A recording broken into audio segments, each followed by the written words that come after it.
It began yesterday and it was a huge success, as my colleague on the ground has been telling us. On the first day, External Affairs Minister Dr. S. Jaishankar held meetings with his counterparts. He also met the SCO Secretary General Zhang Ming and appreciated his support for India's SCO presidency, adding that it is driven by commitment to secure the Shanghai Co-operation Organization. Well, joining me live for all the details,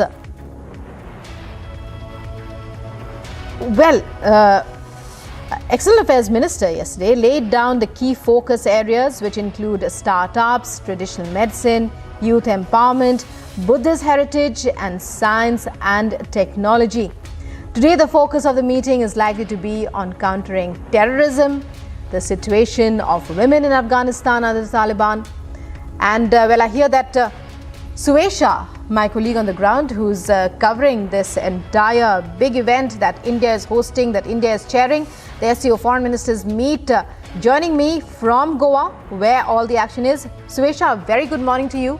Yesterday, as we saw in that report, it was a very successful day. Now, today again, it's India's opportunity once again to set the narrative, to set the discourse, to interact with a major part of Eurasia.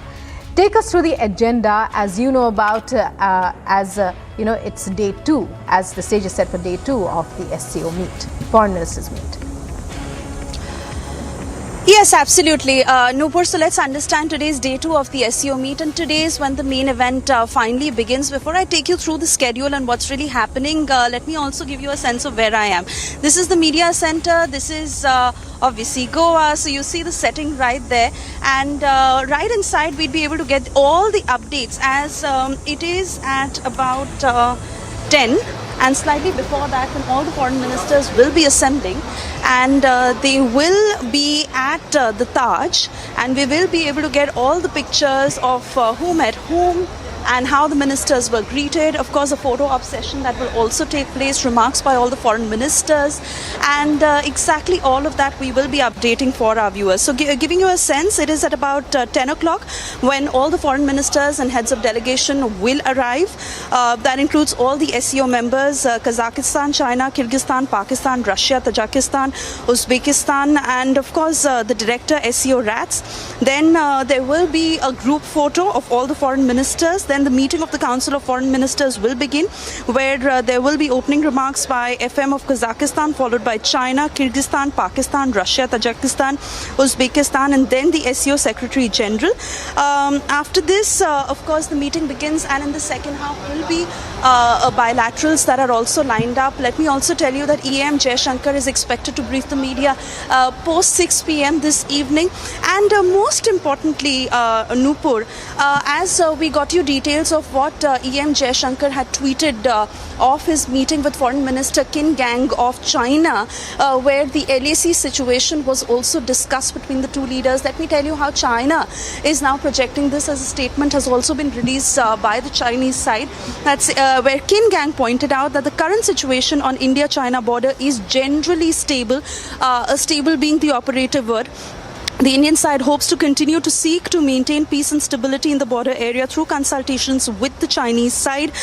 This is what had happened in the bilateral between both the sides, where, remember, EM Jaishankar had also put out that tweet where he had said that among the host of issues that were discussed between the two sides, LAC also was a very important point. And then, of course, apart from interest of common, common interest between both the countries and SCO, G20 and all of that was discussed. It was also LAC that found a mention, and Chinese side saying that the situation is generally stable. So that is what we are getting you this morning as preparations are underway. Remember, at about 10 o'clock, like I'm saying, in about an hour from now, is when the Council of Foreign Ministers will all be getting together, a photo op session that will take place, followed by the meeting of the foreign ministers that will pave the way for the SCO summit that is all set to take place on the 3rd and 4th of July in the national capital. This, of course, is a precursor to that, where first the national security advisors of the SCO member countries had met, followed by the defense ministers, then the foreign ministers, and finally paving the agenda for what happens in July on the 3rd and 4th. Right, Suesha, and that's the breaking news that we are showing our viewers right now about the release of the statement by China. China releasing that statement after talks with India's foreign minister. And I'd like to quote that statement that you quoted just a while earlier, Suesha, about Qin Gang pointing out that the current situation on India-China border is generally stable. A very positive statement there, but when we look at, this entire SCO and how it's known as a very China-heavy organization, well, what China says and what the actual situation is, earlier to China had said that there are areas that can be considered for engagement, for discussion, that, leaving aside the border issue. But India has always insisted that it cannot happen that way. In that sense, if you could take us through what this statement, how India will be looking at this statement, and also very briefly, well, we are also, this SCO Foreign Ministers meet is also marked by the presence of the Pakistan Foreign Minister. That's another very significant event that India is looking this is at. Exactly. So, Suesha, over to you. This is exactly what I wanted to point out, Nupur, that, we understand how China's pattern has really been between the statements that are made and indicative of the actions at the LAC. So then again, it is important to point out that this is the picture from the Chinese side and what they are trying to project. Then again, it really, is a point to see to how, these statements eventually have an impact on what really happens at the LAC. But let me also point out that, you're talking about Bilawal Bhutto and the Pakistan delegation being present in person for this foreign ministers meet, which has been one of the biggest talking points because usually it has always been a virtual presence. Of course, there is no bilateral that has taken place between India and Pakistan at the SCO foreign ministers meet. But then again, when it comes to both Russia and China holding those bilaterals, these were very, very key issues that were discussed, and they used this opportunity because let's understand that India is the host country. So it is really up to their foreign ministers also to the kind of issues they bring up with our minister and, what really is discussed from there on. So China and Russia, yes, did use this opportunity to discuss, which of course was quite indicative when it came to Pakistan and, of all that was being spoken in terms of, whether they'll have a bilateral, if they will discuss, what they will discuss, will Kashmir figure on the agenda and all of that. So, yes, and let me quickly point out as the Chinese side is putting this out, they're saying that the current situation on the China-India border is generally stable. The two sides should continue to implement the important consensus reached by the leaders of the two countries, consolidate existing achievements, strictly abide by relevant agreements, and promote the further cooling and easing of the border situation and maintain sustainable peace and tranquility in the border areas. Also, Qin Gang saying that China supports India in hosting the SCO summit and hopes that India, as the rotating presidency, will play an active role in making the summit a success in the spirit of unity and cooperation. So that is the statement coming in from the Chinese side. This is the latest from the SCO foreign ministers meet. But again, really to wait and watch what eventually happens. For the moment, Nupur, these are the updates coming in at about 9 o'clock, 9:10, I'd say, on the watch this morning as we are gearing up for the big SCO foreign ministers meet to begin at about 10 a.m. I beg your pardon. And let me also give you a sense, because I did go to the Taj, that is the actual venue. The entire area has been cordoned off for obvious reasons. There is heavy security deployment, and in fact, post afternoon, there will also be, that is post noon, I beg your pardon, there'll be 144 that will be imposed. So, nobody's really around to be in that area, but we will be getting you all the updates of the Council of Foreign Ministers meet, the ministers meeting with each other, and how, what really happens from there on in terms of how they greet each other and, the big takeaways as 15 key decisions. Remember, 15 decisions are to be made through this summit where agreements are to be signed upon. And most importantly, this, obviously it is slightly empty right now. But let me also give you a glimpse of, what's going to happen this evening, where it is this very place where EAM Jaishankar will be briefing all of us, giving us, the lowdown on the SCO Foreign Ministers meet and what we can expect will happen on the 3rd and 4th of July, when the big SCO summit is. Many thanks. Right, Suesha, well, many thanks, and of course we'll be back with you at regular intervals for all the updates. It's day 2 of the all-important SCO Foreign Ministers meet today, and 15 decisions are likely to be taken, a proposal to be chalked out for areas that are of concern to all who are members of the SCO for the next meeting, which is scheduled for the month of July. And let's go on now to take a look at other top stories that we're tracking.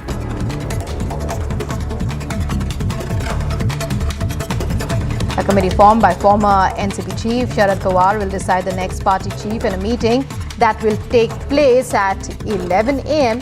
at the party office in Mumbai.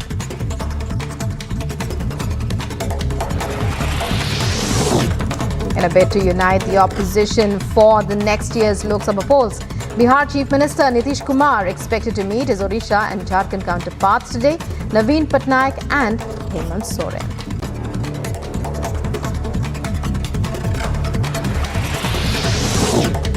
Uttar Pradesh Chief Minister Yogi Adityanath set to launch a second phase of vigorous civic poll exercise of 4 public meetings for the May 11th mayoral elections.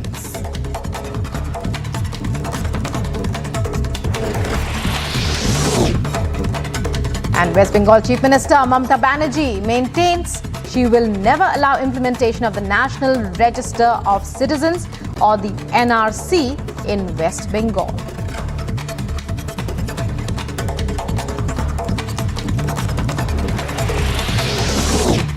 Day 2 of the SCO meeting all set to unfold in Goa as member states deliberate on proposals concerning counter-terrorism, situation of women and girls in Taliban's Afghanistan, regional security, among others. And following the issues that arose over the Kerala story, the controversial film is all set to release in theatres today after a plea to stop the movie being screened was dismissed by the Apex Court.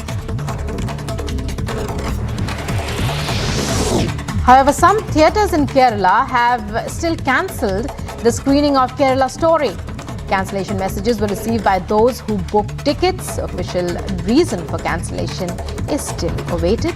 The movie releases today.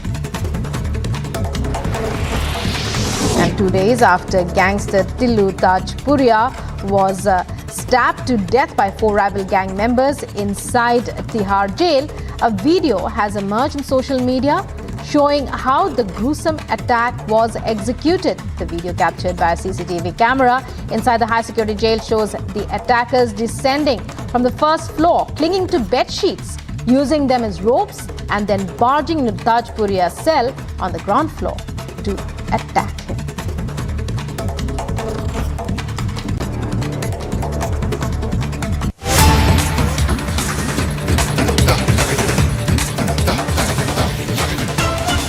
Breaking news coming in from Australia in yet another Khalistani provocation.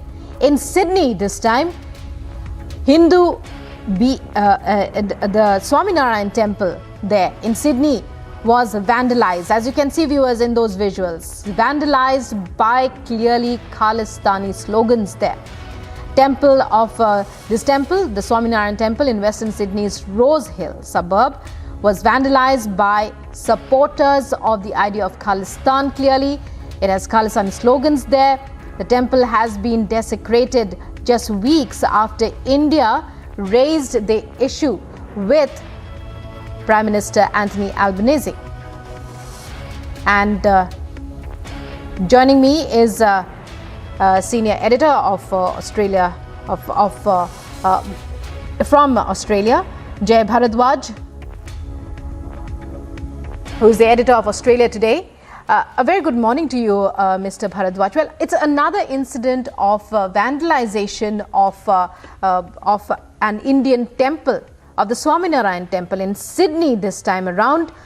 Your perspective, if you could tell our viewers about what's really going on and is any action being taken by the authorities? See, this is very clear case of Hindu hate by these Khalistan goons, if we can call them so. Why any other building is not vandalized or targeted by these Khalistanis? If they want to make a political point or they have a political view, they can go anywhere and do whatever they want to do. However, they come back to Hindu temples, they vandalize, attack them, and showcase their Hindu hate on the walls of temples, may that be Melbourne, may that be Brisbane, or now in Sydney. These communities, these Hindu communities, especially the Baptist Swaminarayan communities, are very, very, very peaceful. I mean, they don't harm even the insects. You can think how their understanding is of humans. So the respect for every living being is highest for them. Now these Khalistani goons come in the night, vandalize their temples. They want to instill the fear in the minds of the devotees who attend these temples that you are not safe. If you visit these temples, then you have to abide by the rules or the whatever terms these Khalistanis are trying to draw. So this is the message by what they have done last night. I'm told that it was done between 2 a.m. and 4 a.m.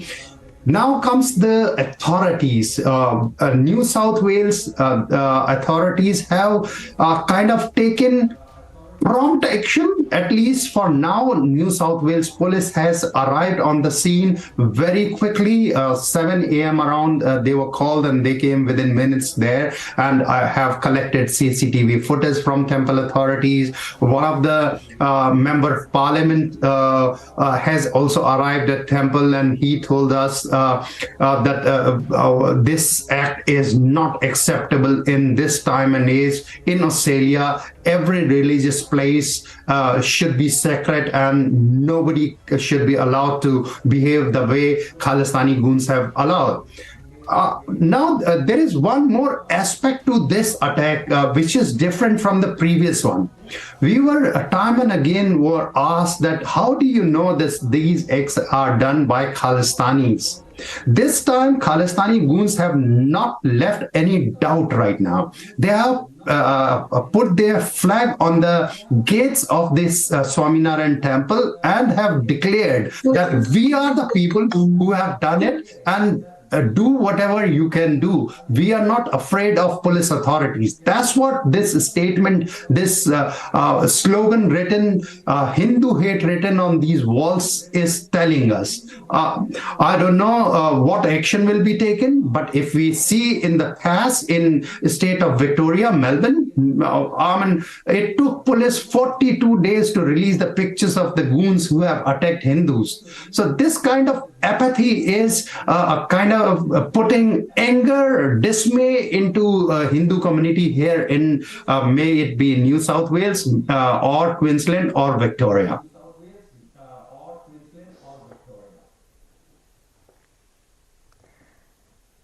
Well, many thanks, Jay Bharadwaj, for joining us there and for putting that into perspective. So, well, a huge shocker from Sydney this time around in Australia. It's another incident of vandalization, and as our guest just told us from Australia, that's Jay Bharadwaj, editor of Australia Today, that it's the Khalistanis have clearly taken responsibility for this act of vandalism because they've painted their flag on the walls of this Swaminarayan temple in Sydney. Many thanks, Jay Bharadwaj, once again. And coming up, BJP goes all out as campaigning enters final stage in Karnataka. Prime Minister set to address mega rallies. Also, Manipur government issues shoot-at-sight orders as situation continues to remain tense in the state.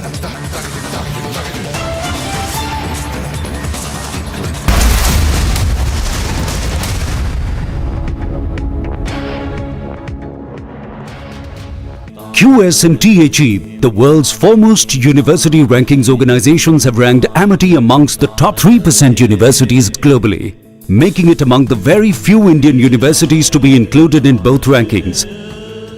Yet another top ranking for Amity University. तो एक हिसाब से आप सबका स्वागत है बुद्ध बनने के लिए।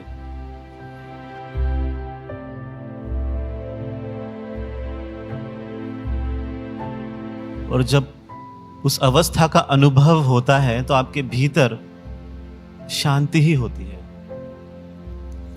भले आसपास कुछ भी गड़बड़ी हो जाए, भीतर की शांति जो है वो हिलती नहीं है।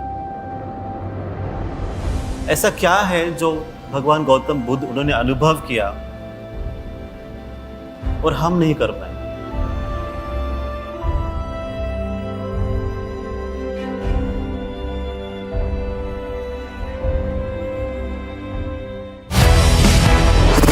You do still have the aspirations of being a chief minister, which almost every leader who spent so much time in public life would have that expectation. Why is it so wrong for you to admit the fact that yes, you have that kind of expectation? Who said I don't have any aspiration? I'm a politician, I'm not a sannyasi, but my duty is to bring Congress party to power. And the party high command will decide on a democratic political process.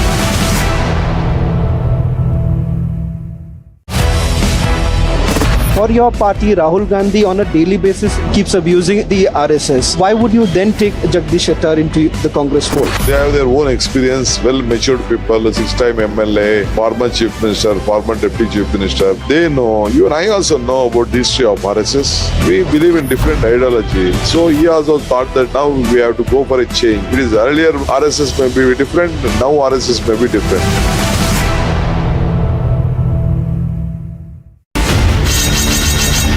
Popular Front of India's that has been banned, founding members of the Popular Front of India who were members of SIMI, direct links when it comes to terror activities. But the fact of the matter is that you don't have any such evidence. How can you equate Bajrang Dal and the Popular Front of India? Whoever tried to create disturbance in the public on peace, disharmony, communal harmony, action will be taken.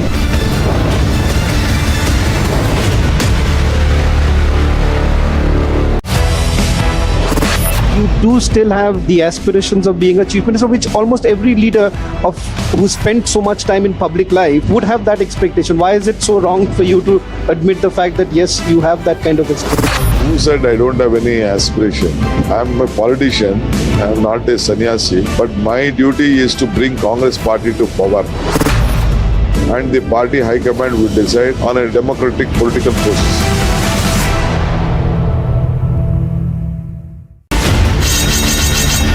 Popular Front of India's that has been banned, founding members of the Popular Front of India who were members of SIMI, direct links when it comes to terror activities. But the fact of the matter is that you don't have any such evidence. How can you equate Bajrang Dal and the Popular Front of India? Whoever tried to create disturbance in the public on peace, disharmony, communal harmony, action will be taken.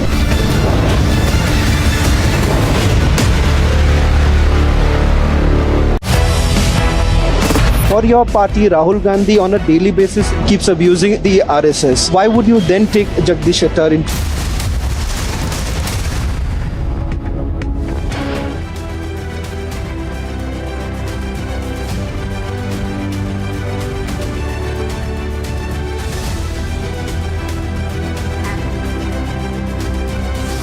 Look at some international news stories now as well, there's a video of a drone flying over Kiev. Ukraine's military has said it has taken down one of its own drones that had lost control over the capital. But at least one other drone was reportedly shot down in another area of the city, and it was not clear whether it was Russian or also Ukrainian. Also, about 250 residents were evacuated Thursday from the slopes of Guatemala's volcano of fire as red-hot rock and ash flowed down toward an area already devastated by a deadly 2018 eruption. Firefighters said residents of the hamlet of Panimache were taken to shelters. Footage showed police blocking roads toward the volcano and first responders arriving. And more than 1,700 people fleeing a fighting in Sudan arrived Thursday in the Saudi port city of Jeddah. Saudi Arabia has been ferrying evacuees across the Red Sea from Port of Sudan to Jeddah since the conflict began on April 15th. 33 nationalities, including one Saudi, were on board the ship.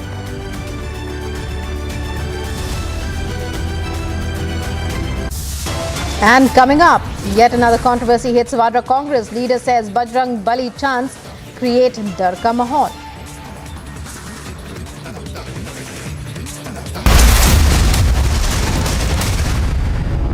तो एक हिसाब से आप सबका स्वागत है बुद्ध बनने के लिए.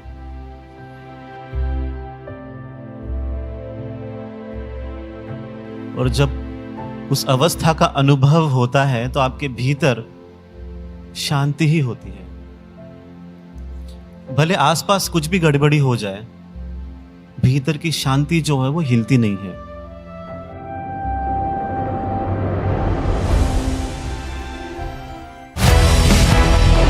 For your party, Rahul Gandhi on a daily basis keeps abusing the RSS. Why would you then take Jagdish Shettar into the Congress fold? They have their own experience, well-matured people, 6-time MLA, former Chief Minister, former Deputy Chief Minister. They know, you and I also know about the history of RSS. We believe in different ideology. So he also thought that now we have to go for a change. It is earlier RSS may be different, now RSS may be different.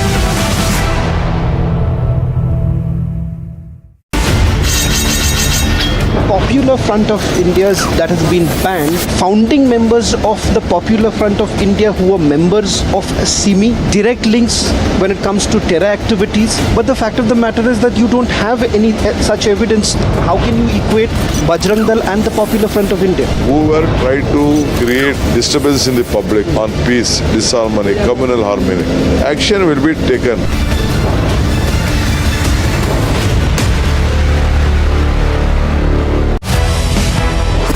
You do still have the aspirations of being a chief minister, which almost every leader who spent so much time in public life would have that expectation. Why is it so wrong for you to admit the fact that yes, you have that kind of expectation? Who said I don't have any aspiration? I am a politician, I am not a sannyasi, but my duty is to bring Congress party to power. And the party high command will decide on a democratic political process.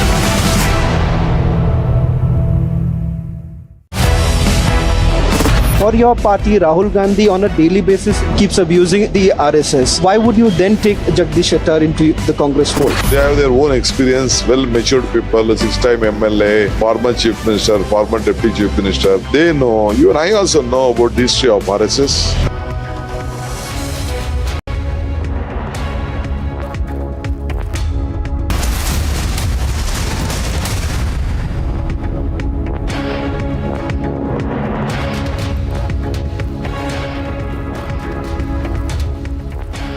Good morning. This is live and breaking on Republic TV. I'm Nupur Talwar Surya. Focus over the next 1 hour, of course, continues to remain on Karnataka, where campaigning is in its final leg. Also, we will be bringing you an exclusive interview of Jagdish Shettar in just a bit. The headlines now. The BJP goes all out as campaigning enters its final stage. The Prime Minister is set to address mega rallies. Another controversy hits the Congress. Leader says Bajrang Bali chants create dar ka mahol.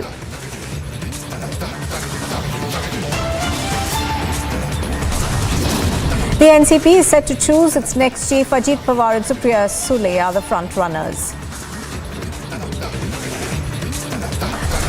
The Manipur government issues shoot-at-sight orders as the situation continues to remain tense. With Sergei Lavrov and Qin Gang in presence, all eyes are on the big SCO summit in Goa.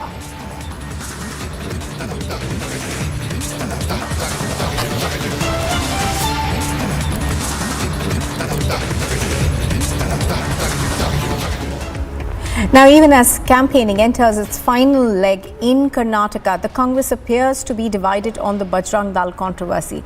After the senior Congress leader Veerappai Moily, now Jagdish Shettar has also said that banning an organisation is not the subject that falls within the purview of the state government.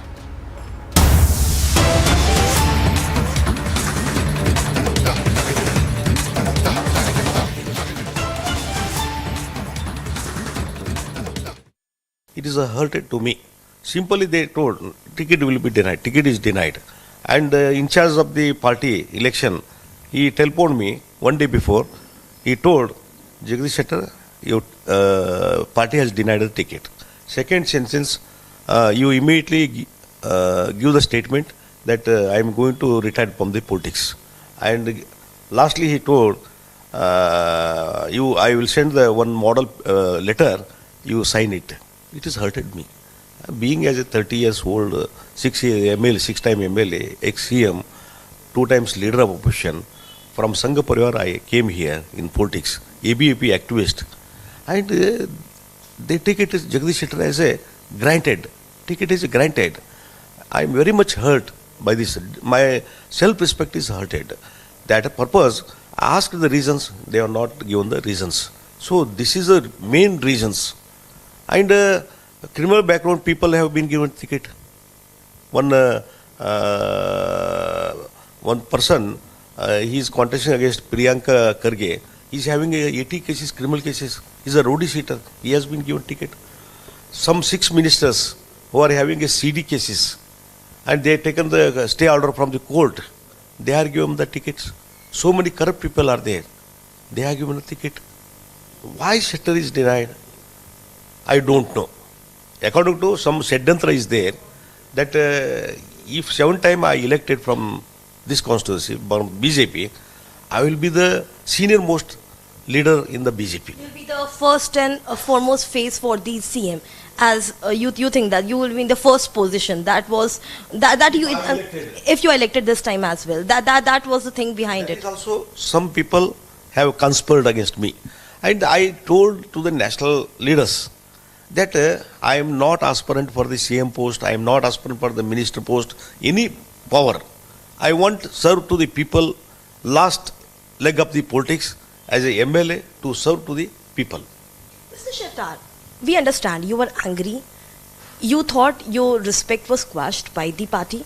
But why join Congress? Because you have been asking vote for BJP from past this many elections, since 1994. You have been asking your voters to vote for BJP. This time when you go on ground, you are asking your voters to vote for Congress. Why not stand independent instead of joining Congress? What was the motive behind joining the Congress party? Only thing is that my advisors told me, that you were in the national party, you must be in the national party, another national party. Here in the national level, in Karnataka, only 2 national parties, one BJP, one Congress. So as per advice of the well-wishers, I joined the Congress party, and for any person, party position, party power and individual power, that counts for winning the race. Here, Congress is having a very good position in Karnataka, and if I and Congress joined, definitely it will be helpful for the winning. Mr. Shettar, what's the scenario like when you go on field, ask your voters to vote for Congress? Do your voters believe you? They understand your position? They understand that you were angry and therefore you switched the side? What is the situation like on ground? Do you feel for once embarrassed that now you are asking them to vote for Congress? Definitely, that feeling is earlier, it is there. But my work is there in Hubli Dharwad, development works, and helping to the public. Last 25 years as a MLA, I helped a lot to the public, and there is a heart-to-heart connection to my public. Public likes me, and they respect me, and even they, in so many occasions, when I went to the field, they told, Mr. Shettar, wherever in your party, we like you, your personality, your conduct, and we will vote for the Jagdish Shettar. Okay. And now, since you are voting, since you are doing you are in the last leg of the election campaign in Karnataka, we're also hearing that Mrs. Sonia Gandhi is supposed to come here on 6th of May and is going to ask voters to vote for you in this Hubli Dharwad area. And simultaneously on 6th May, Prime Minister Narendra Modi is also having a rally in Bengaluru. A massive road show is planned. These both things are clashing on the same day. What do you think? What's in the mind of voters? What do you sense? No. Prime Minister Modi ji is touring and campaigning for the BJP. It is part of BJP's agenda. And Sonia Gandhi ji, for the Congress candidates, they are touring here in Hubli. It is just natural process. No speciality is there. No any importance is given.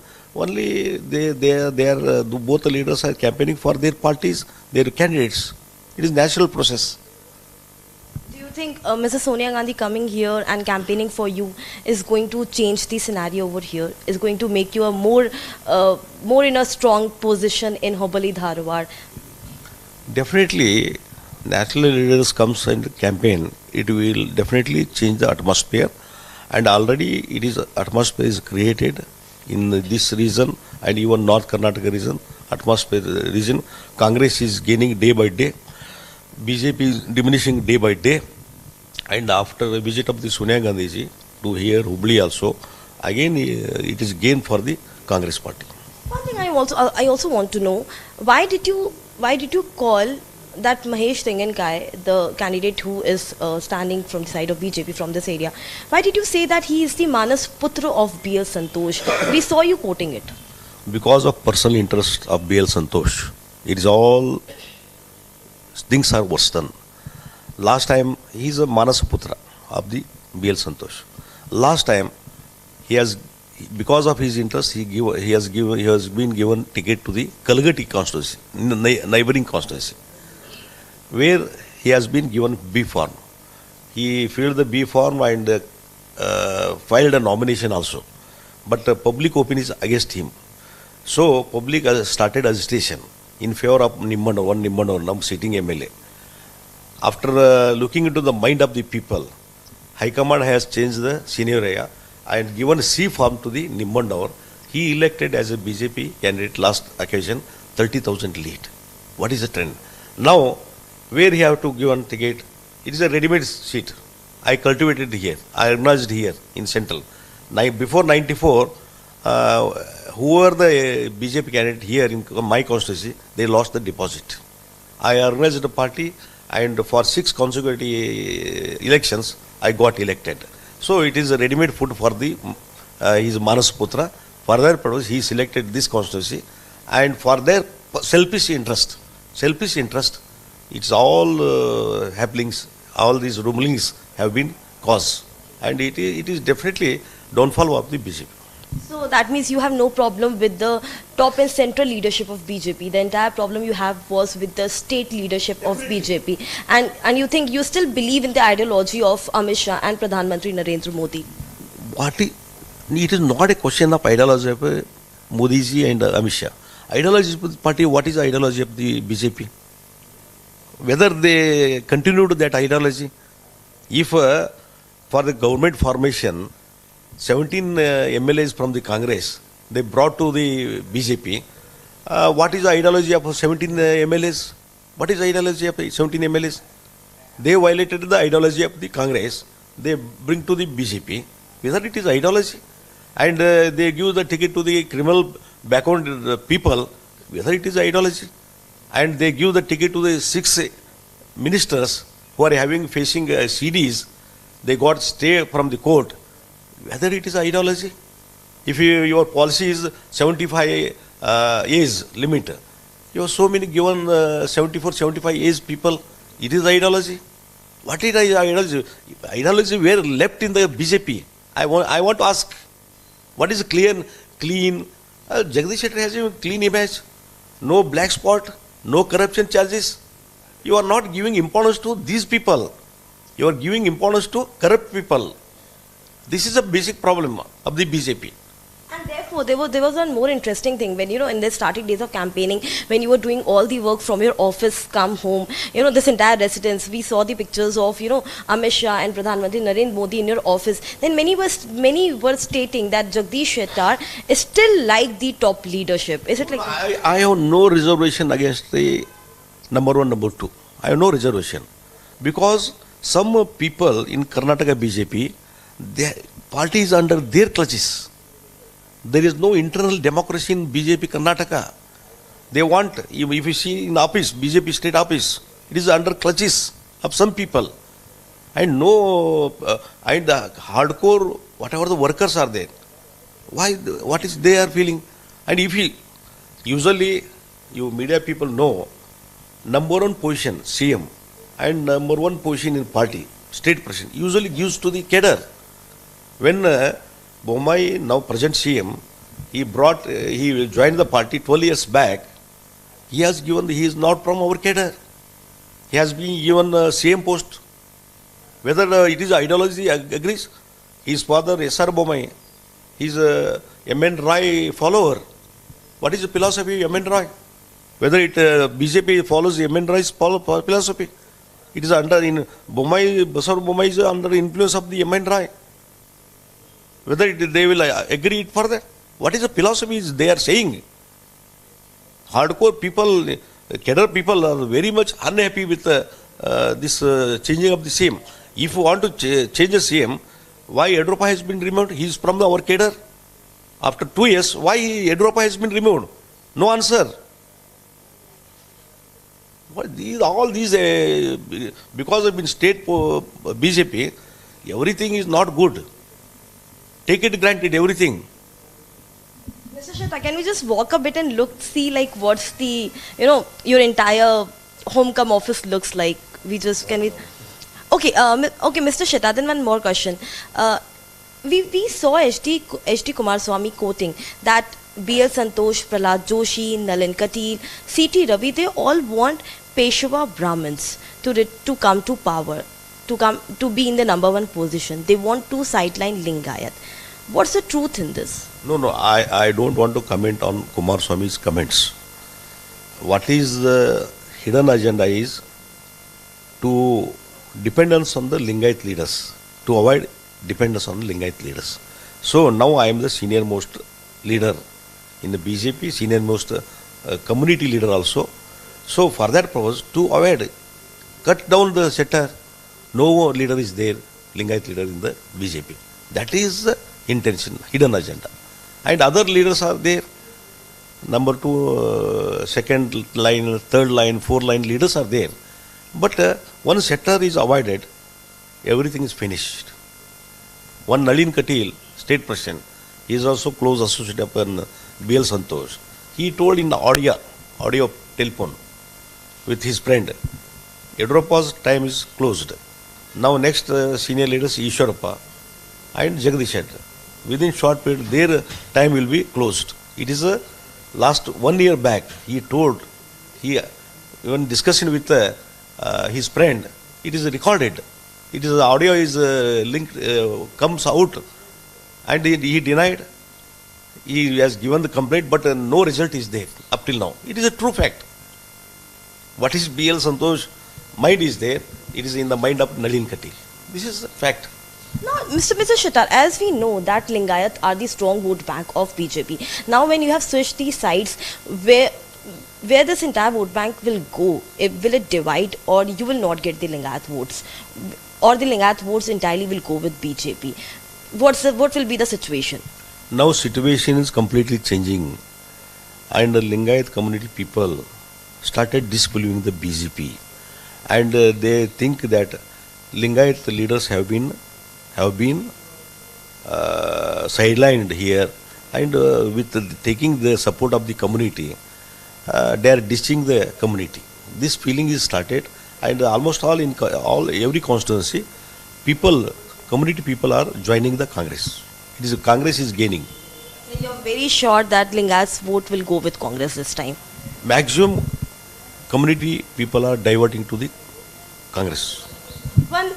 One question specifically on the ban Bajrang Dal controversy. Mr. Shettar, this issue has raked up in entire Karnataka. We are seeing protests happening. We are seeing Congress manifesto being burnt up. What you have to say, because your entire family is a hardcore Sanghi. You yourself are a hardcore Sanghi. You have come from that background where to enter Bajrang Dal, you have to take a route through Jansangh. What's your take on this entire thing? That issue I don't want to discuss more. And in the party forum, I will discuss it in thorough. And yesterday, ex-CM, even senior Congress leader, Veerappa Moily clarified everything. And regarding banning any organization, it is not under the subject of the state government. It is only the power is with the union government. So, regarding that aspect, already Moily has clarified everything. I don't want to intervene in that issue. But one thing, we are not going deeply in this issue, but I just wanted to ask you, whether it's true, do you feel that till now, before this issue, BJP's food plate was empty, Congress gave them something that the... This is not a question of 1 day or 2 discussion is going on. But what is reality in the state, what is people are expecting? Price rise is there, corruption is there. All issues are going out to discuss. Only emotional issues, people will not like it. What do you have to say on this 40% Sarkara, the corruption issues which have been raked up in Karnataka a lot? No, corruption is there. Whether it is 40, 50, I don't know. Corruption is there. More corruption is there. Yes. So, one last question. How many seats are you expecting from this entire area? If you talk about Hubli Dharwad, the all constituency falling in it. No entire, this I will say in the Karnataka, Congress is gaining. According to my experience, Congress will get the absolute majority and form the government. Do you think there will be a slight possibility of fractured or hung assembly? No, there is no hung or no fractured verdict. It is clear majority. Congress will get it. So this Mr. Jagdish Shettar speaking exclusively to Republic, where he have given all the insider and outside regarding the campaignings which are going on in Karnataka and about several issues regarding hit switching sides and the Lingayat votes, whether it will divide or will go with Congress or the entire Lingayat vote will go with BJP. This is Harsha Chandwani from Hubballi along with video journalist Sadanand reporting for Republic TV. All right, let's now go across to Harsha over there. Harsha, when you were speaking to Jagdish Shettar, he did talk to you about, the internal rift within the BJP, which now, at the moment at least, seems to be pushed aside.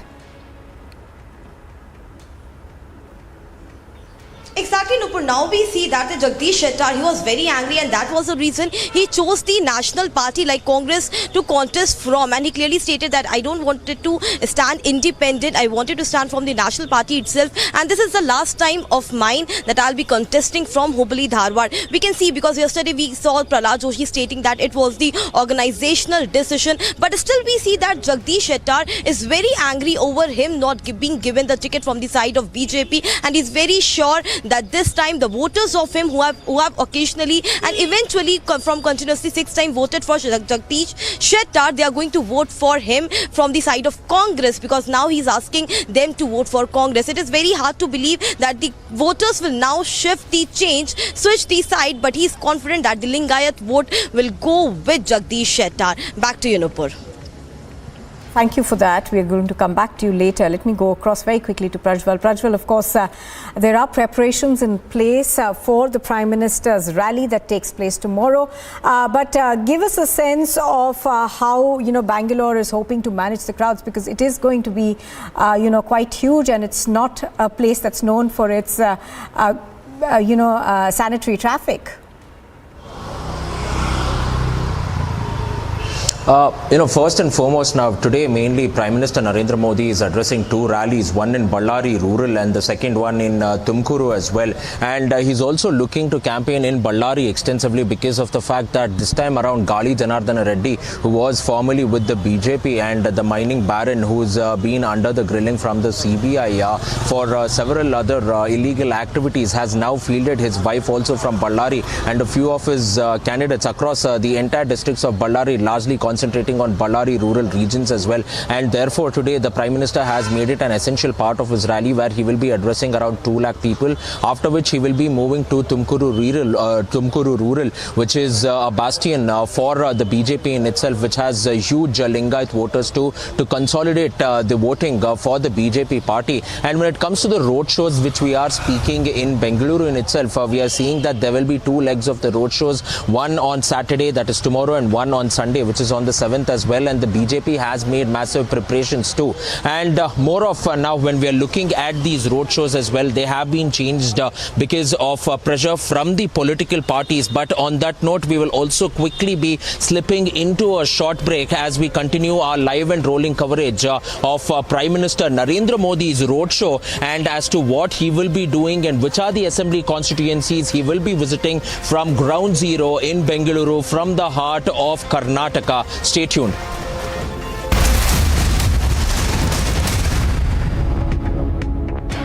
तो एक हिसाब से आप सबका स्वागत है बुद्ध बनने के लिए। भले आसपास कुछ भी गड़बड़ी हो जाए, भीतर की शांति जो है वो हिलती नहीं है।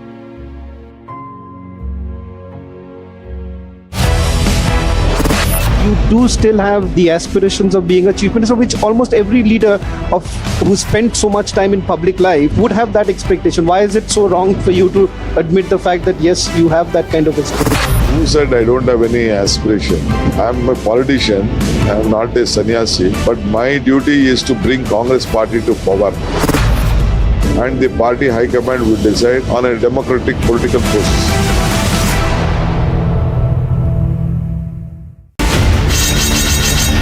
Popular Front of India's that has been banned, founding members of the Popular Front of India who were members of SCO, direct links when it comes to terror activities. But the fact of the matter is that you don't have any such evidence. How can you equate Bajrang Dal and the Popular Front of India? Whoever tried to create disturbance in the public on peace, disharmony, communal harmony, action will be taken.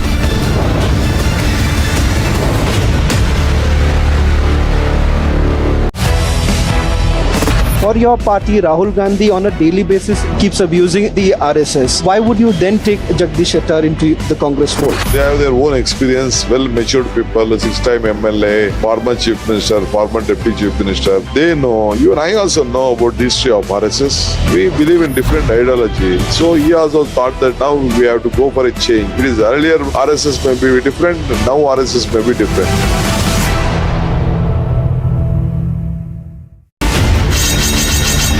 Popular Front of India's that has been banned, founding members of the Popular Front of India who were members of SCO, direct links when it comes to terror activities. But the fact of the matter is that you don't have any such evidence.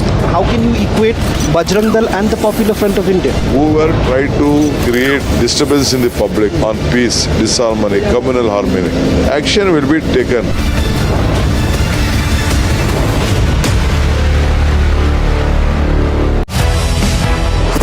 You do still have the aspirations of being a chief minister, which almost every leader who spent so much time in public life would have that expectation. Why is it so wrong for you to admit the fact that yes, you have that kind of expectation? Who said I don't have any aspiration?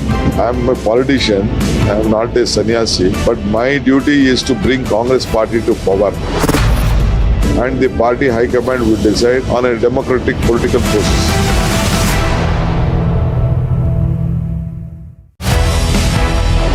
For your party, Rahul Gandhi on a daily basis keeps abusing the RSS. Why would you then take Jagdish Shettar into the Congress fold? They have their own experience, well-matured people, 6-time MLA, former Chief Minister, former Deputy Chief Minister. They know, you and I also know about the history of RSS. We believe in different ideology. So he also thought that now we have to go for a change. It is earlier RSS may be different, now RSS may be different.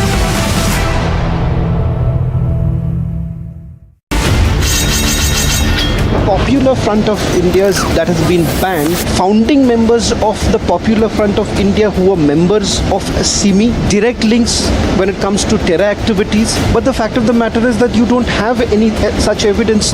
How can you equate Bajrang Dal and the Popular Front of India? Whoever tried to create disturbance in the public on peace, disharmony, communal harmony, action will be taken.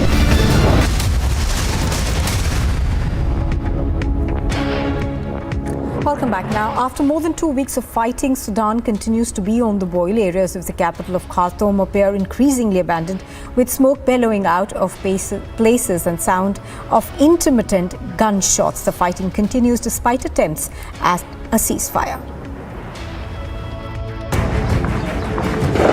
In Sudan, the situation remains tense. The fighting between the Sudanese army and the paramilitary group continued in capital Khartoum. Watch how thick plumes of smoke rose from the damaged building, following airstrikes and artillery fire by the Sudanese army.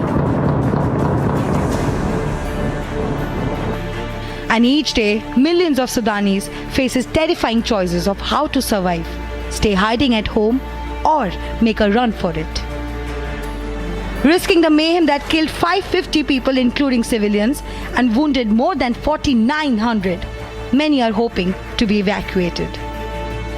The fighting has displaced at least 334,000 people inside Sudan and sent tens of thousands more to the neighboring countries. Agency Report, Republic TV. You are with Republic TV, and still to come, yet another controversy hits the Congress party leader, says Bajrang Bali chants create dar ka mahal.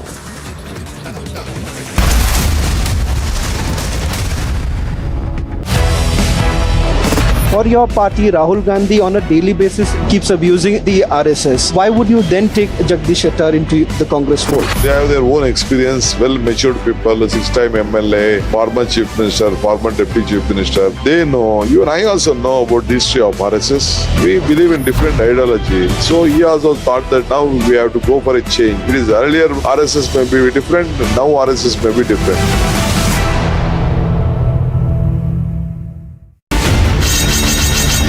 Popular Front of India's that has been banned, founding members of the Popular Front of India who were members of SCO, direct links when it comes to terror activities. But the fact of the matter is that you don't have any such evidence. How can you equate Bajrang Dal and the Popular Front of India? Whoever tried to create disturbance in the public on peace, disharmony, communal harmony, action will be taken.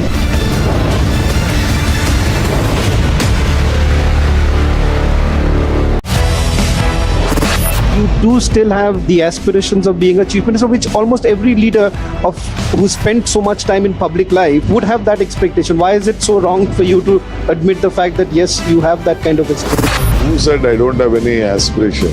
I am a politician, I am not a sannyasi, but my duty is to bring Congress party to power. And the party high command will decide on a democratic political process.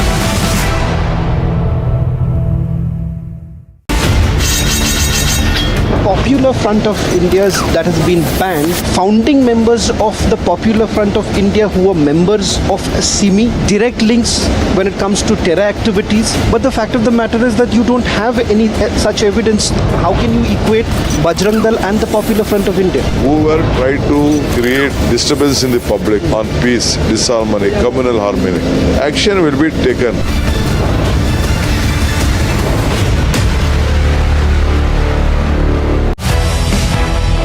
For your party, Rahul Gandhi on a daily basis keeps abusing the RSS. Why would you then take Jagdish Shettar into the Congress fold? They have their own experience, well-matured people, 6-time MLA, former Chief Minister, former Deputy Chief Minister. They know, you and I also know about the history of RSS. We believe in different ideology. So he also thought that now we have to go for a change. It is earlier RSS may be different, now RSS may be different.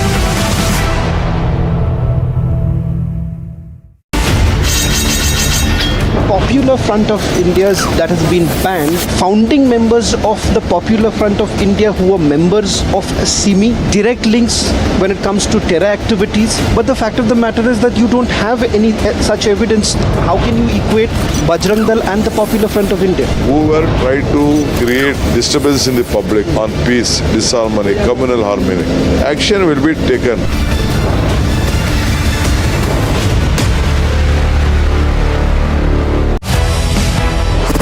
You do still have the aspirations of being a chief minister, which almost every leader who spent so much time in public life would have that expectation. Why is it so wrong for you to admit the fact that yes, you have that kind of expectation? Who said I don't have any aspiration?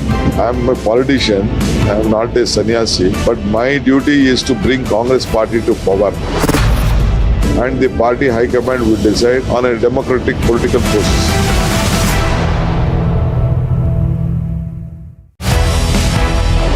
For your party, Rahul Gandhi on a daily basis keeps abusing the RSS. Why would you then take Jagdish Shettar into the Congress fold? They have their own experience, well-matured people, 6 times.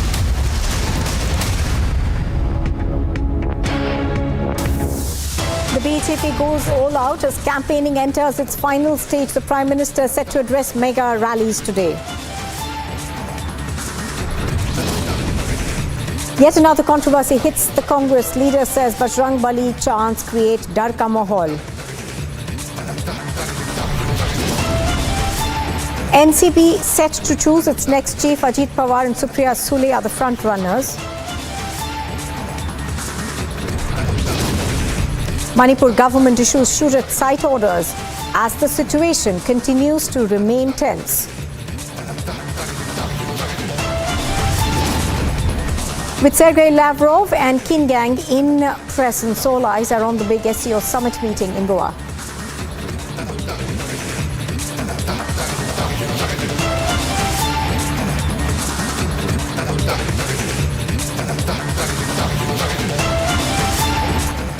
Well, good morning and welcome back. You are with Live and Breaking on Republic TV. Now, the two-day meeting of the foreign ministers of Shanghai Co-operation Organisation, that's the SCO, has now entered its second day. The meeting began yesterday. Now, on the first day, the External Affairs Minister Dr. S. Jaishankar held meetings with his counterparts. These were bilateral meetings. Jaishankar also met the SCO Secretary General Zhang Ming and appreciated his support for India's SCO presidency and added that it is driven by commitment to secure the region. He laid down the key focus areas including startups, traditional medicine, youth empowerment, Buddhist heritage and science and technology. Today the focus of the meeting is likely to be on countering terrorism, the situation of women in Afghanistan under the Taliban and radicalization, the state of multilateral cooperation, and the progress of admitting Iran and Belarus as full members of the grouping will also be the focal points on day 2. Now, do remember that this meeting is extremely critical as India is hosting not just the Chinese and the Russian foreign ministers, but also the Pakistani Foreign Minister Bilawal Bhutto Zardari, who's on his maiden visit to the country. Pictures on your screen are coming to you live from the SCO meeting venue. That's Dr. Jaishankar over there, who is going to be hosting this particular meeting. Now, one of the key agendas of this meeting, of course, is going to be to prepare a draft resolution for the heads of states meeting that takes place in July. So that's going to be extremely crucial. Let me go across to Suesha. Now, Suesha, as I was earlier saying, one of the crucial things today, of course, will be to prepare at least a draft resolution or issues, that the heads of states can discuss and come to a conclusion in July. So, give us a sense of the issues we are expecting to be covered.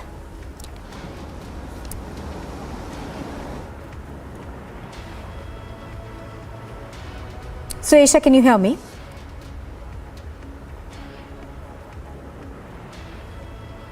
All right, I don't think Suesha can quite hear me yet, but we'll try and fix that and go back to her in just a bit. But as I was saying, of course, key amongst the agenda today will be perhaps to be able to come out with a statement of intent, at least for the meeting that takes place in July. Do remember that it's not going to be a very easy thing for all these ministers to do, because essentially there are issues between each of these countries. For instance, of course, India and China have had a border issue which has been simmering for a while now, though both sides have said that they would like to meet each other face to face more often. I think I'm going to try and go back once again to Suesha. Suesha, if you can hear me, good morning.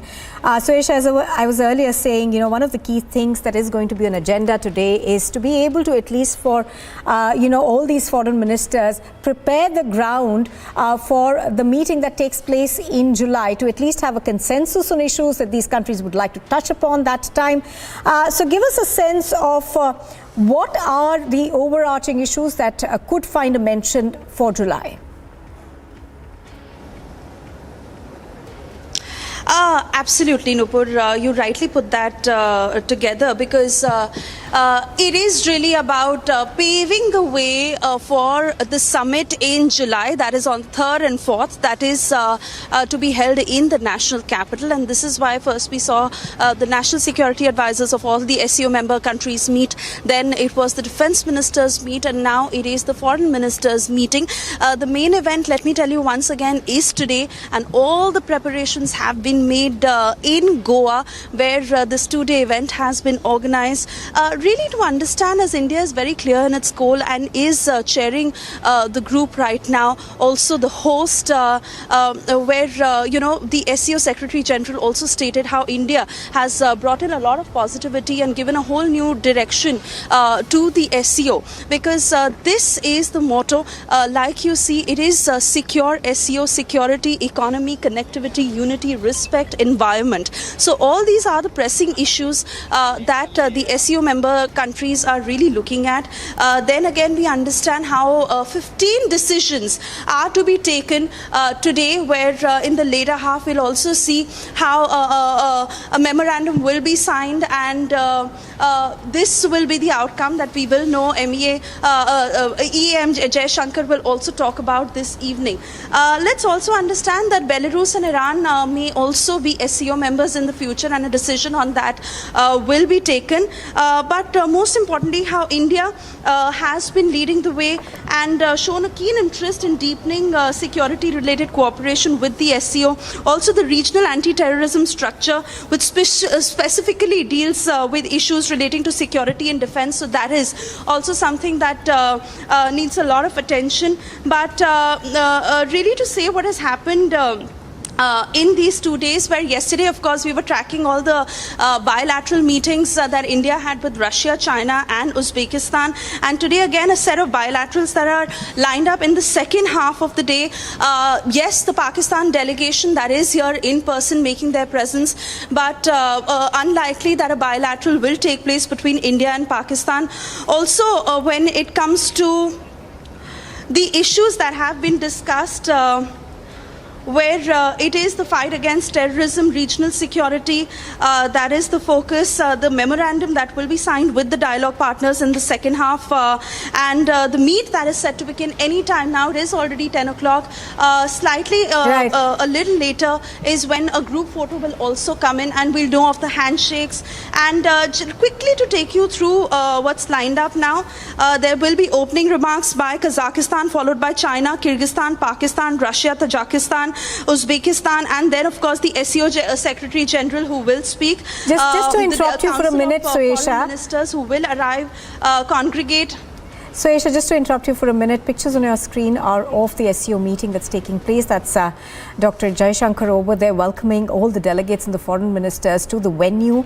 The traditional namaskar has given way to a shaking of hands over there. That, of course, is Bilawal Bhutto Zardari on your screens, the Pakistani Foreign Minister, who is on a maiden visit to India.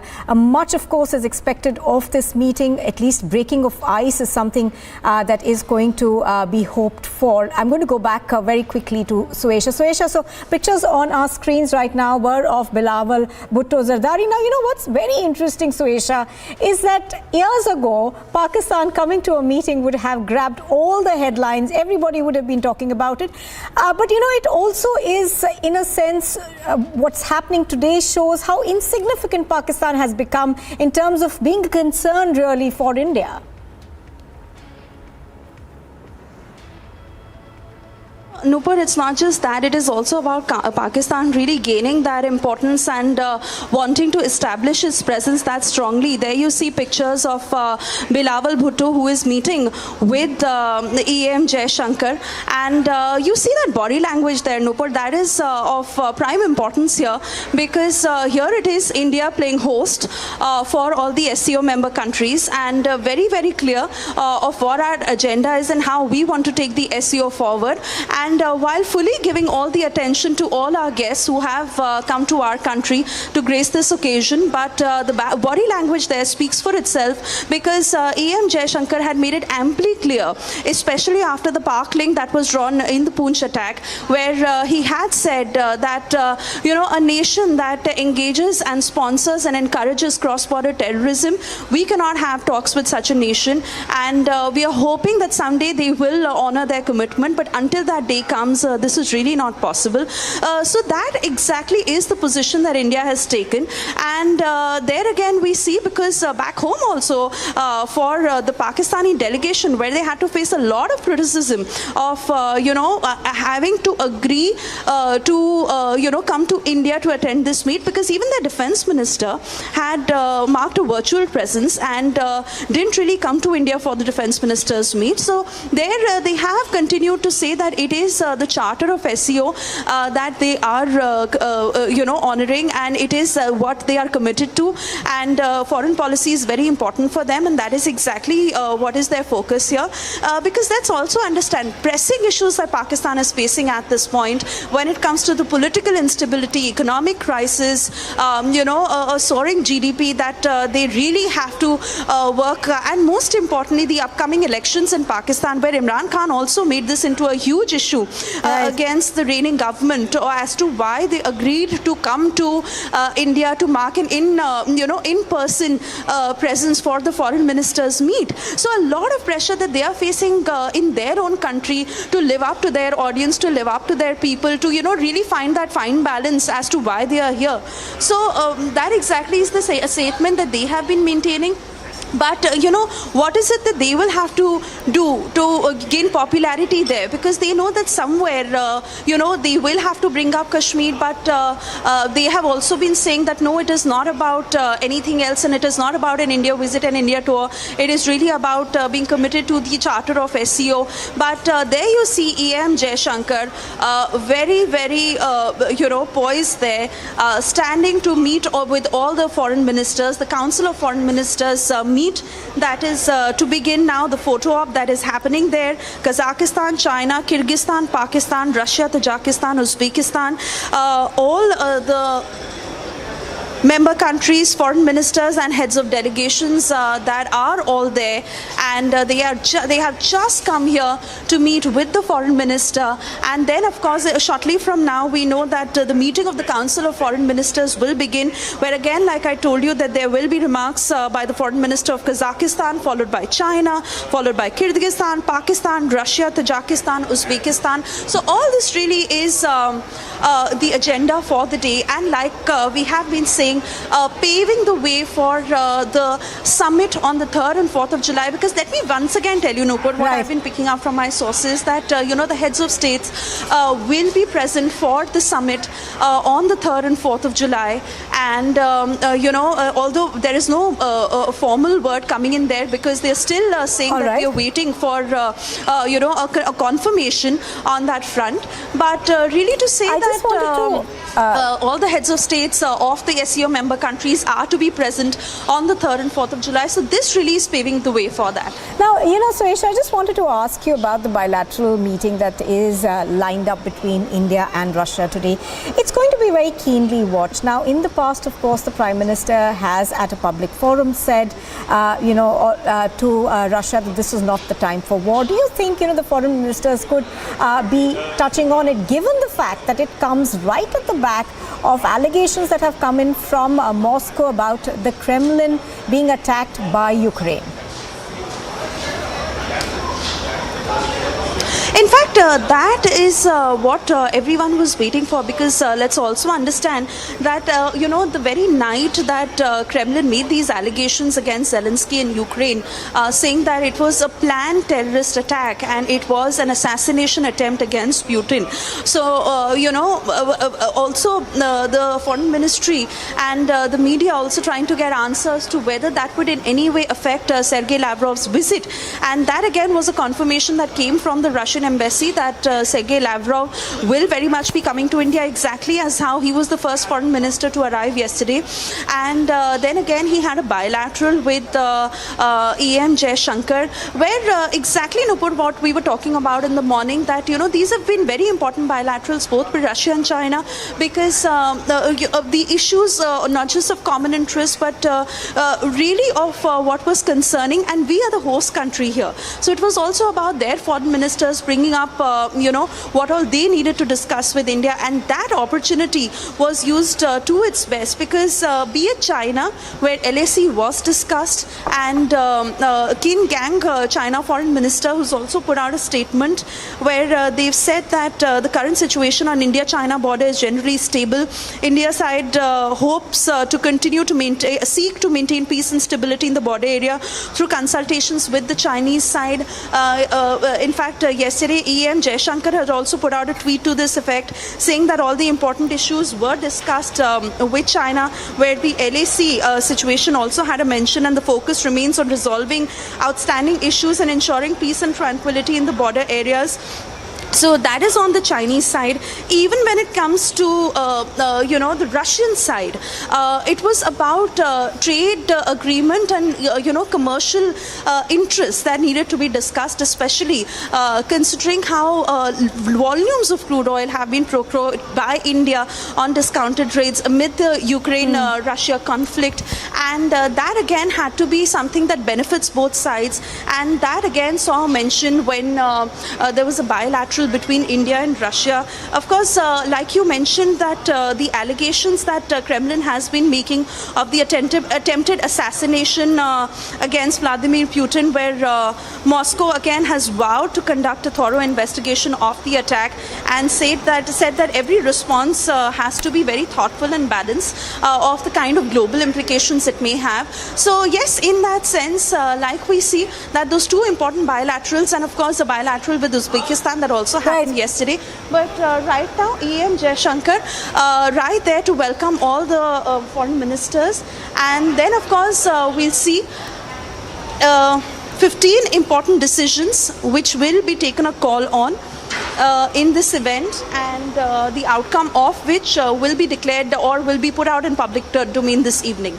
Also, Suyesh, I just wanted to ask you about Afghanistan. Now, one of the issues that all these neighboring countries will want to discuss is Afghanistan. What essentially is going to be the context of this decision, given the fact that, all the countries in the neighborhood are still extremely worried about the instability that's there in Afghanistan, and also, women's rights, which have, been essentially completely trampled upon by the Taliban administration. So is that something that the SCO will be talking about at all?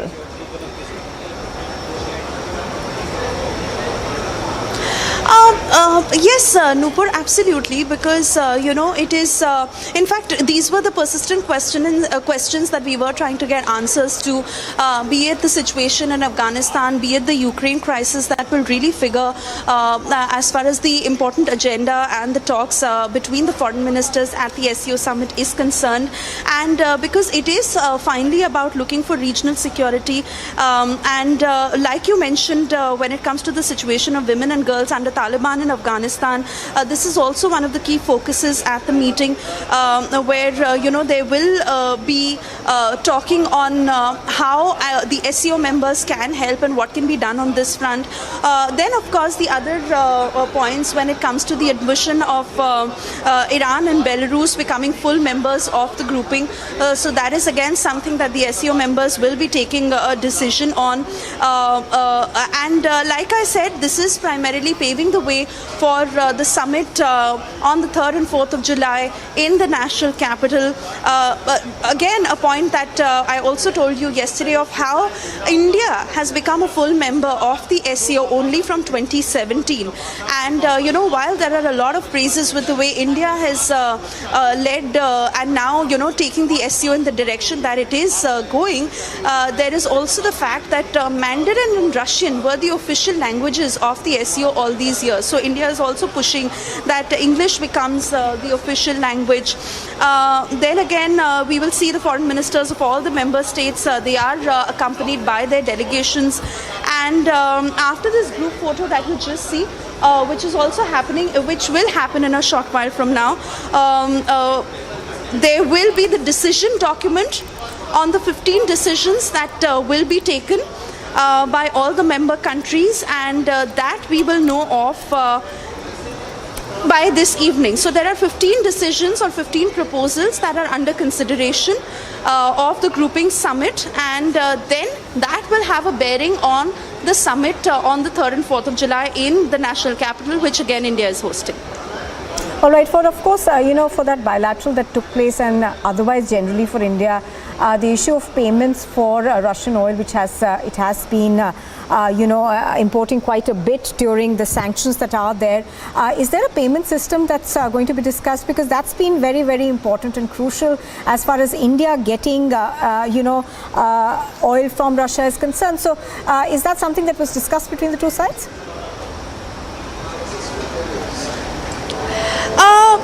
Nupur, I just want to say that as far as this particular proposal is concerned, it is still at a very, very nascent stage. That is what we are picking up from our sources in the MEA.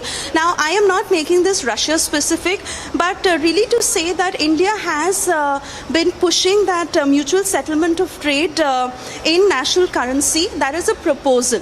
So that is at a very, very initial stage. But to really say that that has been pushed very strongly with all the SCO members, or is one of the main agendas at the SCO, or has been particularly discussed with Russia, would be slightly early on. But yes, that is a proposal which is very much in action, which is something that the Indian side is working on. But this is exactly what I have picked up from my sources, that it is a proposal that is at an initial stage, and that India is certainly going to push stronger in the time to come.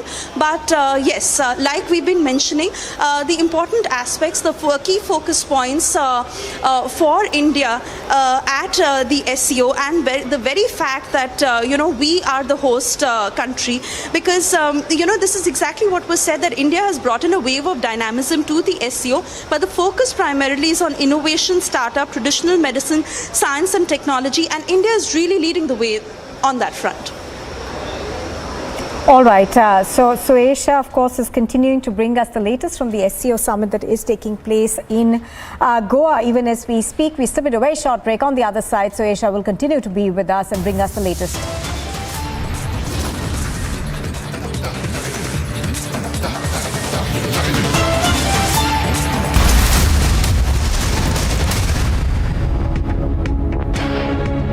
तो एक हिसाब से आप सबका स्वागत है बुद्ध बनने के लिए। भले आसपास कुछ भी गड़बड़ी हो जाए, भीतर की शांति जो है वो हिलती नहीं है।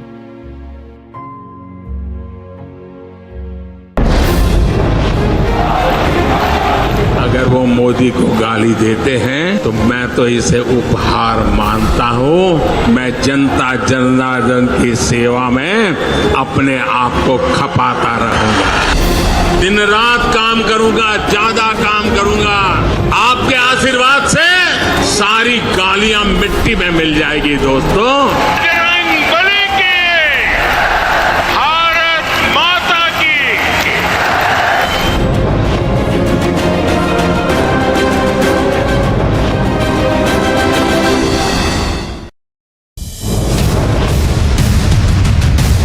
चुनाव ये तय करने का चुनाव है कि अगले 5 साल तक मोदी जी के नेतृत्व में डबल इंजन सरकार कर्नाटक को आगे ले जाएगी, या कांग्रेस की सरकार कर्नाटक को पीछे ले जाएगी।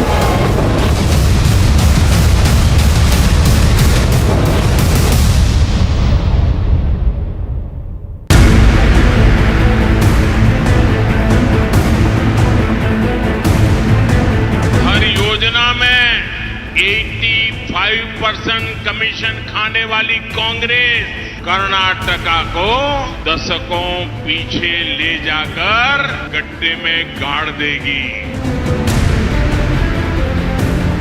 ई बारिया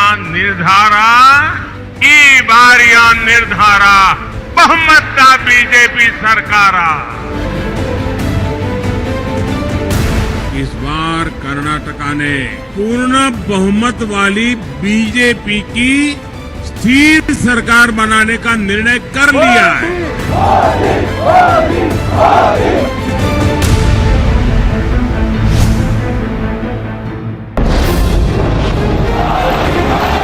अगर वो मोदी को गाली देते हैं तो मैं तो इसे उपहार मानता हूँ। मैं जनता जनार्दन की सेवा में अपने आप को खपाता रहूंगा। दिन रात काम करूंगा, ज्यादा काम करूंगा। आपके आशीर्वाद से सारी गालियां मिट्टी में मिल जाएगी दोस्तों।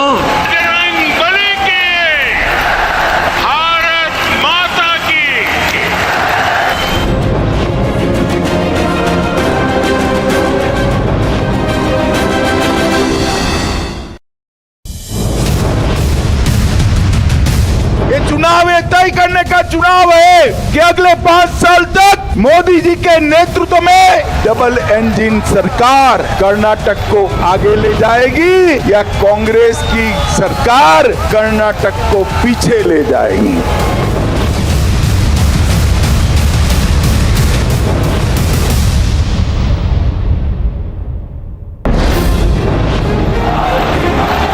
अगर वो मोदी को गाली देते हैं तो मैं तो इसे उपहार मानता हूँ। मैं जनता जनार्दन की सेवा में अपने आप को खपाता रहूंगा। दिन रात काम करूंगा, ज्यादा काम करूंगा।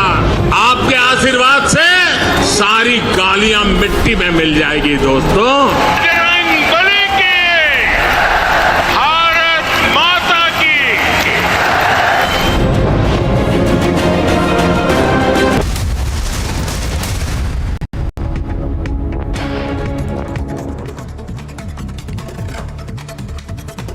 Chief in a meeting that will take place at 11 o'clock in Mumbai today. In a bid to unite the opposition parties for the next year's Lok Sabha elections, Bihar's Chief Minister Nitish Kumar is expected to meet his Odisha and Jharkhand counterparts Nabin Patnaik and Hemant Soren.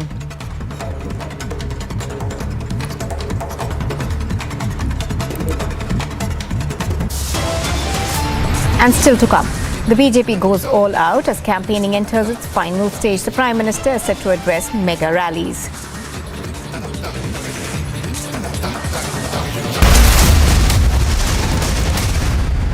तो एक हिसाब से आप सबका स्वागत है बुद्ध बनने के लिए।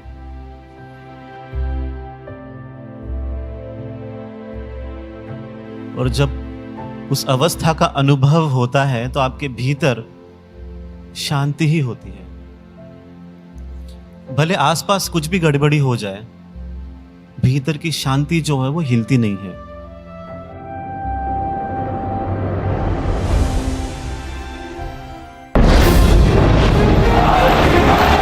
अगर वो मोदी को गाली देते हैं तो मैं तो इसे उपहार मानता हूँ। मैं जनता जनार्दन की सेवा में अपने आप को खपाता रहूंगा। दिन रात काम करूंगा, ज्यादा काम करूंगा। आपके आशीर्वाद से सारी गालियां मिट्टी में मिल जाएगी दोस्तों।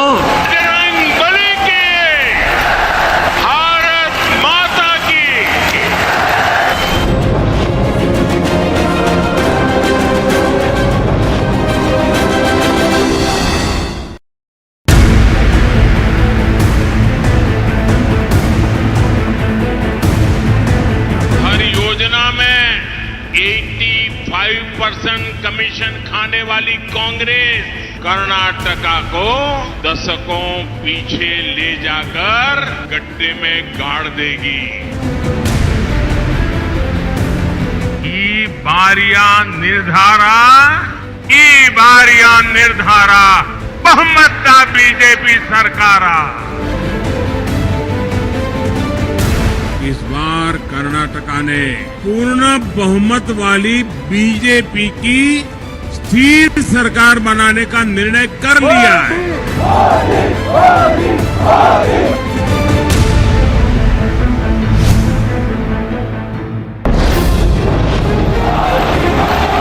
अगर वो मोदी को गाली देते हैं तो मैं तो इसे उपहार मानता हूँ।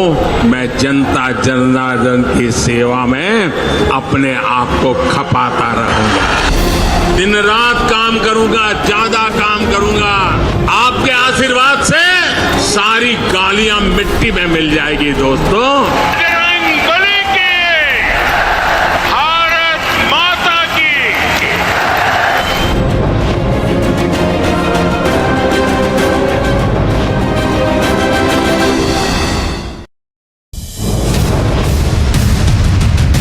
ये चुनाव ये तय करने का चुनाव है कि अगले 5 साल तक मोदी जी के नेतृत्व में डबल इंजन सरकार कर्नाटक को आगे ले जाएगी या कांग्रेस की सरकार कर्नाटक को पीछे ले जाएगी।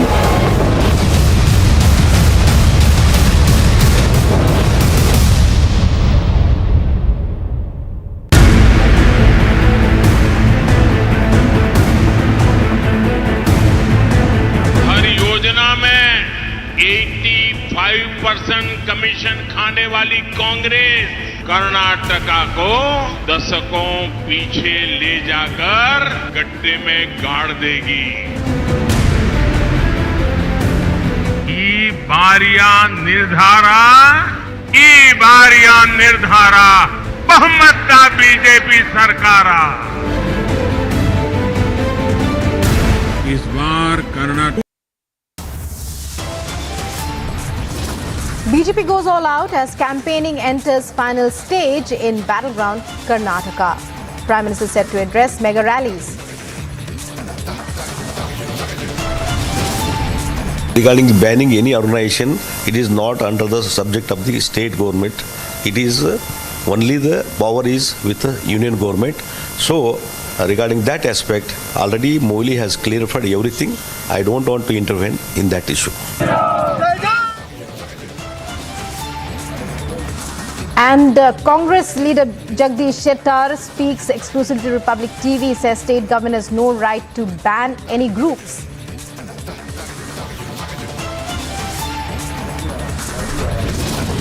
The NCP meet likely to take place today. Meanwhile, pro-Sharad Pawar posters seen outside NCP office.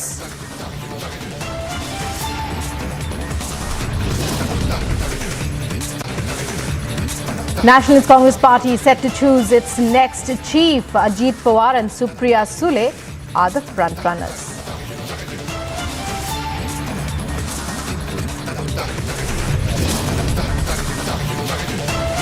With Sergei Lavrov and Qin Gang in attendance, all eyes on the big SCO summit on day 2 in Goa today.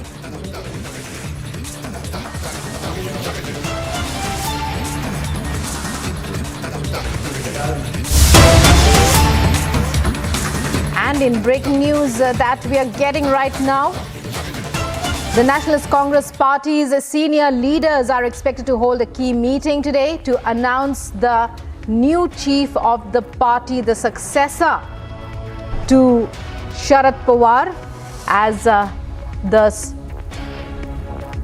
NCP stalwart who has been at the helm of affairs of the party ever since its founding, stepped down in a shock announcement just around 3 days ago. The committee meeting is it's an 18-member committee meeting.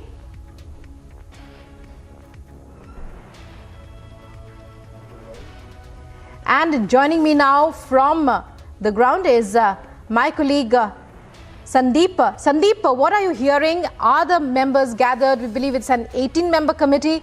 And Supriya Sule and Ajit Pawar still the front runners, or are there any indications that a decision has already been made?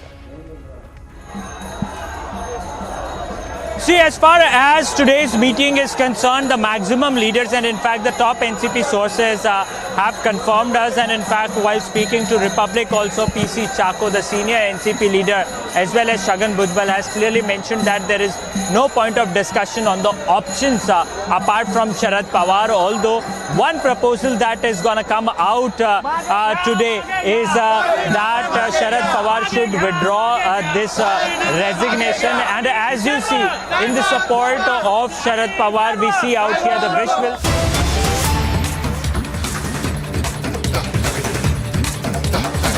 Engagement with SCO observers and dialogue partners by inviting them to participate in more than 14 socio-cultural events.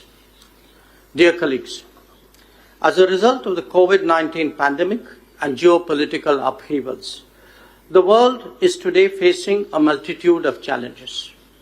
These events have disrupted global supply chains, leading to serious impact on the supply of energy, food, and fertilizers, and cascading effects on developing nations.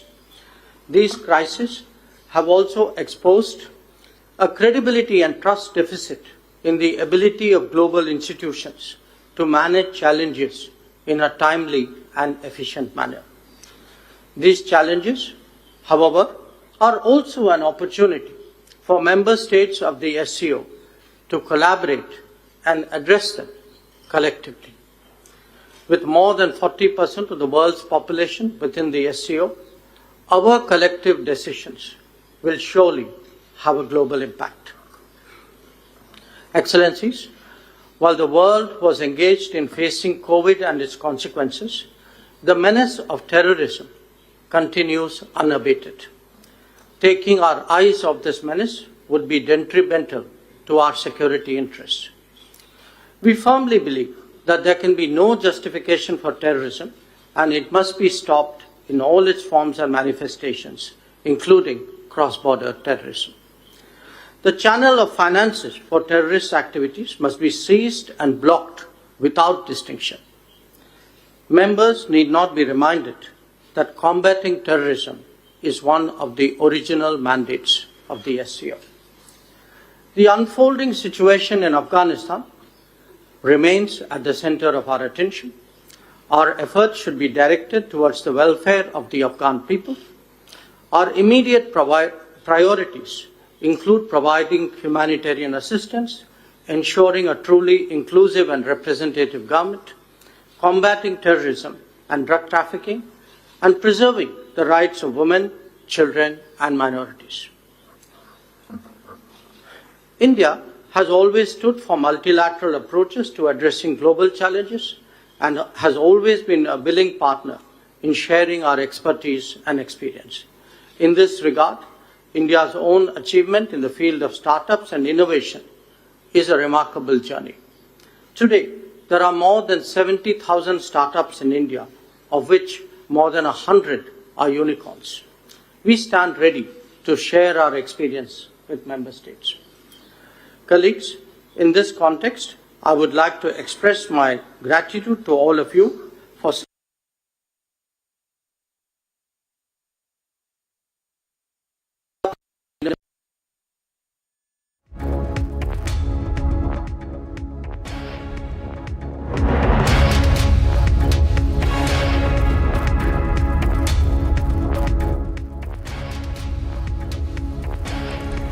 Well, it's day 2 of the Shanghai Co-operation Organisation Foreign Ministers meet be underway in Goa today. The meet, as we remember, the meet is being held under the chairmanship of India. External Affairs Minister S. Jaishankar speaking there. It's being regarded as a huge opportunity for India to set the discourse, to connect with the greater part of Eurasia. And it's interesting that the foreign ministers of our neighbors, China and Pakistan, who arrived yesterday, are present at this meeting too. India has already had a bilateral with China earlier. And today, the foreign ministers of all these countries, not just India, China, Russia and Pakistan, but of Kazakhstan and other various countries in Eurasia as well, are to sit together to formulate a 15 set of decisions or proposals for the consideration of the grouping summit in July. And the proposals will be aimed at expanding cooperation among the member countries in the areas of trade, 4 new dialogue partners will sign the MOU for their association with SCO today in Goa. We welcome our new dialogue partners and hope to intensify engagement with them in the SCO format.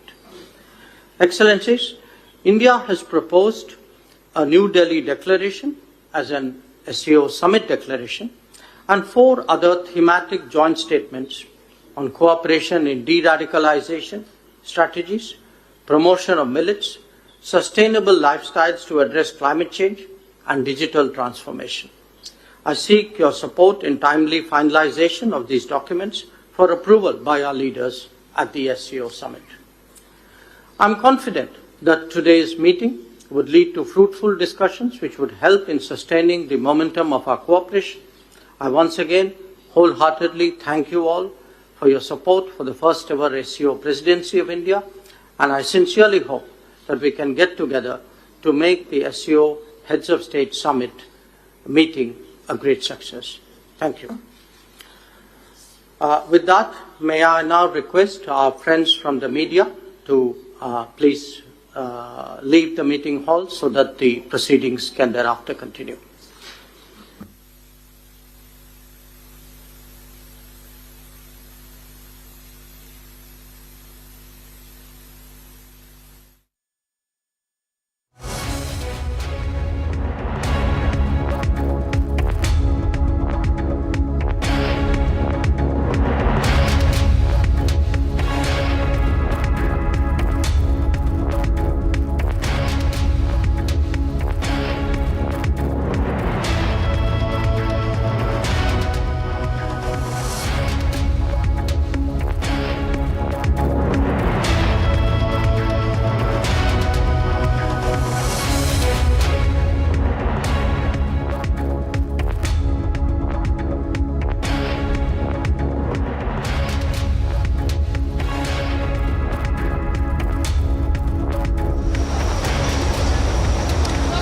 All right, so continuing to get you the latest from the SCO summit. Remember, it is day 2, and a short while ago, we got you pictures of EM Jaishankar welcoming all the foreign ministers. That was followed by opening remarks from the External Affairs Minister, Dr. S. Jaishankar, who also went on to chart out the key points of, the SCO summit this time, as he very categorically said how India is really paving the way for the SCO that comprises of more than 40% of the world population, and the collective efforts that will really show the impact of what it has. He also went on to talk about how there is absolutely no justification for terrorism, and the SCO is collectively making efforts where India is playing a very active role when it comes to combating terrorism. He also went on to say that India has always stood for global challenges, and that was very, very visible, especially during the COVID situation, and how India really throttled its way through, not just to help itself, but also went on to help several countries across the globe to combat COVID. He also went on to say that the menace of terrorism continues unabated, and that is also one of the key issues of the SCO, where India is playing a very active role on that. He added that there can be no justification of terrorism, including cross-border terrorism, which, remember, is also going to figure in the 15 decisions that are to be taken in the SCO summit, that will primarily revolve around how to counter terrorism. It is also about regional stability. So we have to slip into a very short commercial break on that note, but we'll be back on the other side with the very latest from the SCO summit in Goa, where the foreign ministers are meeting.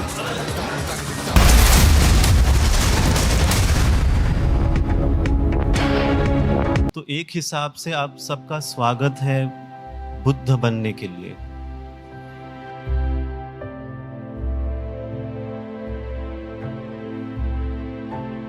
और जब उस अवस्था का अनुभव होता है तो आपके भीतर शांति ही होती है। भले आसपास कुछ भी गड़बड़ी हो जाए, भीतर की शांति जो है वो हिलती नहीं है। ऐसा क्या है जो भगवान गौतम बुद्ध उन्होंने अनुभव किया और हम नहीं कर पाए?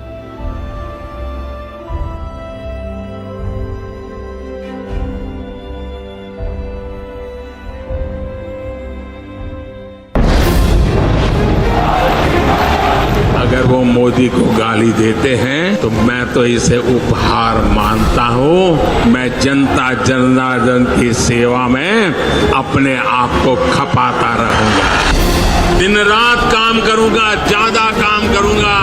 आपके आशीर्वाद से सारी गालियां मिट्टी में मिल जाएगी दोस्तों।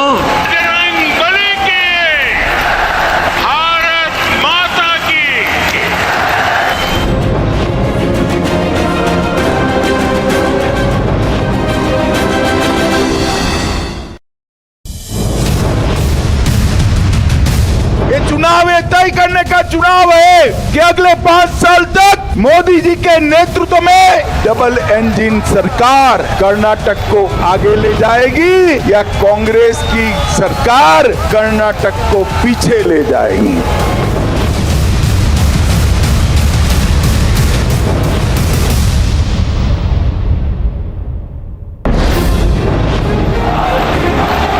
अगर वो मोदी को गाली देते हैं तो मैं तो इसे उपहार मानता हूँ। मैं जनता जनार्दन की सेवा में अपने आप को खपाता रहूंगा।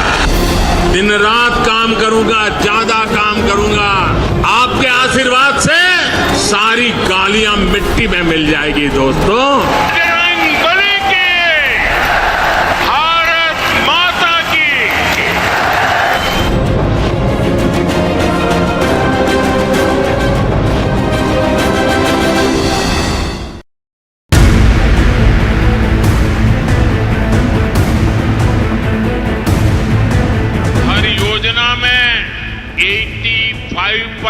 कमीशन खाने वाली कांग्रेस कर्नाटका को दशकों पीछे ले जाकर गड्ढे में गाड़ देगी।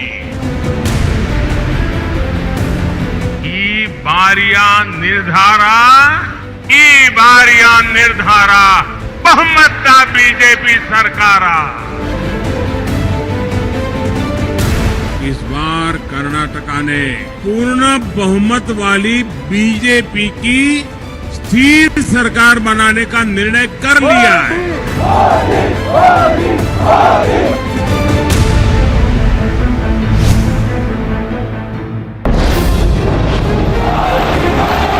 अगर वो मोदी को गाली देते हैं तो मैं तो इसे उपहार मानता हूँ।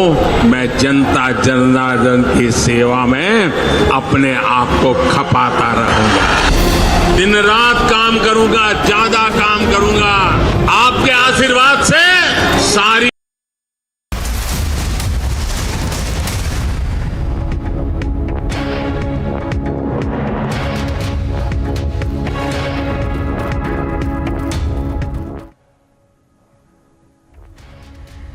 And you're watching, viewers, live and breaking on Republic. Well, these are live visuals from the day of this day 2 of the SCO summit underway in Goa, the 2-day meeting of foreign ministers of the Shanghai Co-operation Organisation, the SCO. The meet, which began yesterday, saw huge success with a bilateral between India and China already held. On the first day, India's External Affairs Minister held meetings with his many counterparts. He also met SCO Secretary General Zhang Ming and appreciated his support for India's SCO presidency and added that it is driven by commitment to secure the SCO. A short while back, External Affairs Minister, who is hosting this entire event, also spoke. Let's listen in once again to what he said. Excellencies, while the world was engaged in facing COVID and its consequences, the menace of terrorism continues unabated. Taking our eyes off this menace would be detrimental to our security interests. We firmly believe that there can be no justification for terrorism and it must be stopped in all its forms and manifestations, including cross-border terrorism. The channel of finances for terrorist activities must be seized and blocked without distinction. Members need not be reminded that combating terrorism is one of the original mandates of the SCO. The unfolding situation in Afghanistan remains at the center of our attention. Our efforts should be directed towards the welfare of the Afghan people. Our immediate priorities include providing humanitarian assistance, ensuring a truly inclusive and representative government, combating terrorism and drug trafficking, and preserving the rights of women, children, and minorities.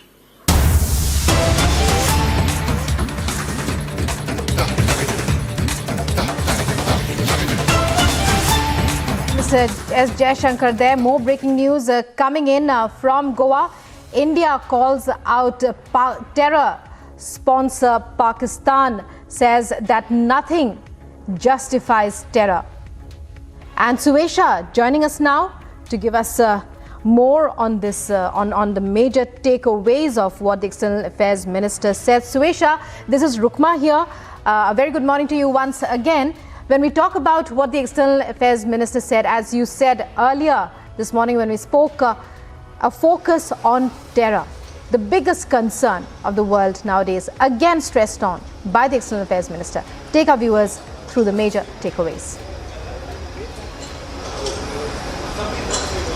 Oh yes, absolutely, Rukma, and let's understand that this has figured in the opening remarks of External Affairs Minister S. Jaishankar, because India is very clear on its position when it comes to combating terrorism, and every step and every measure that India is taking towards that resolve.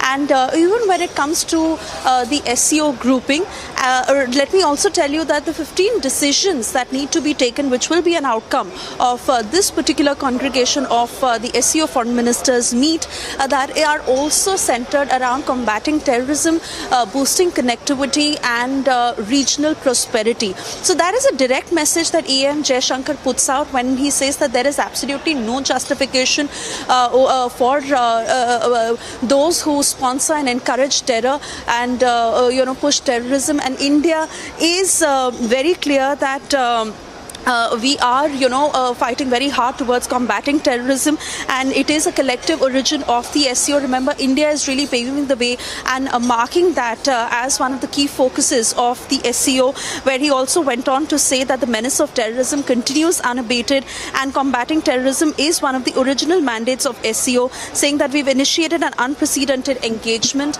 and that is what the SCO is centered around. Let's also understand, Rukma, why this is particularly important, because when it comes to the Pakistan delegation marking an in-person presence for the foreign ministers meet, and a lot of questions around whether there would be a bilateral between India and Pakistan, while Pakistan had to cater to its audience and said what they had to amid all that criticism.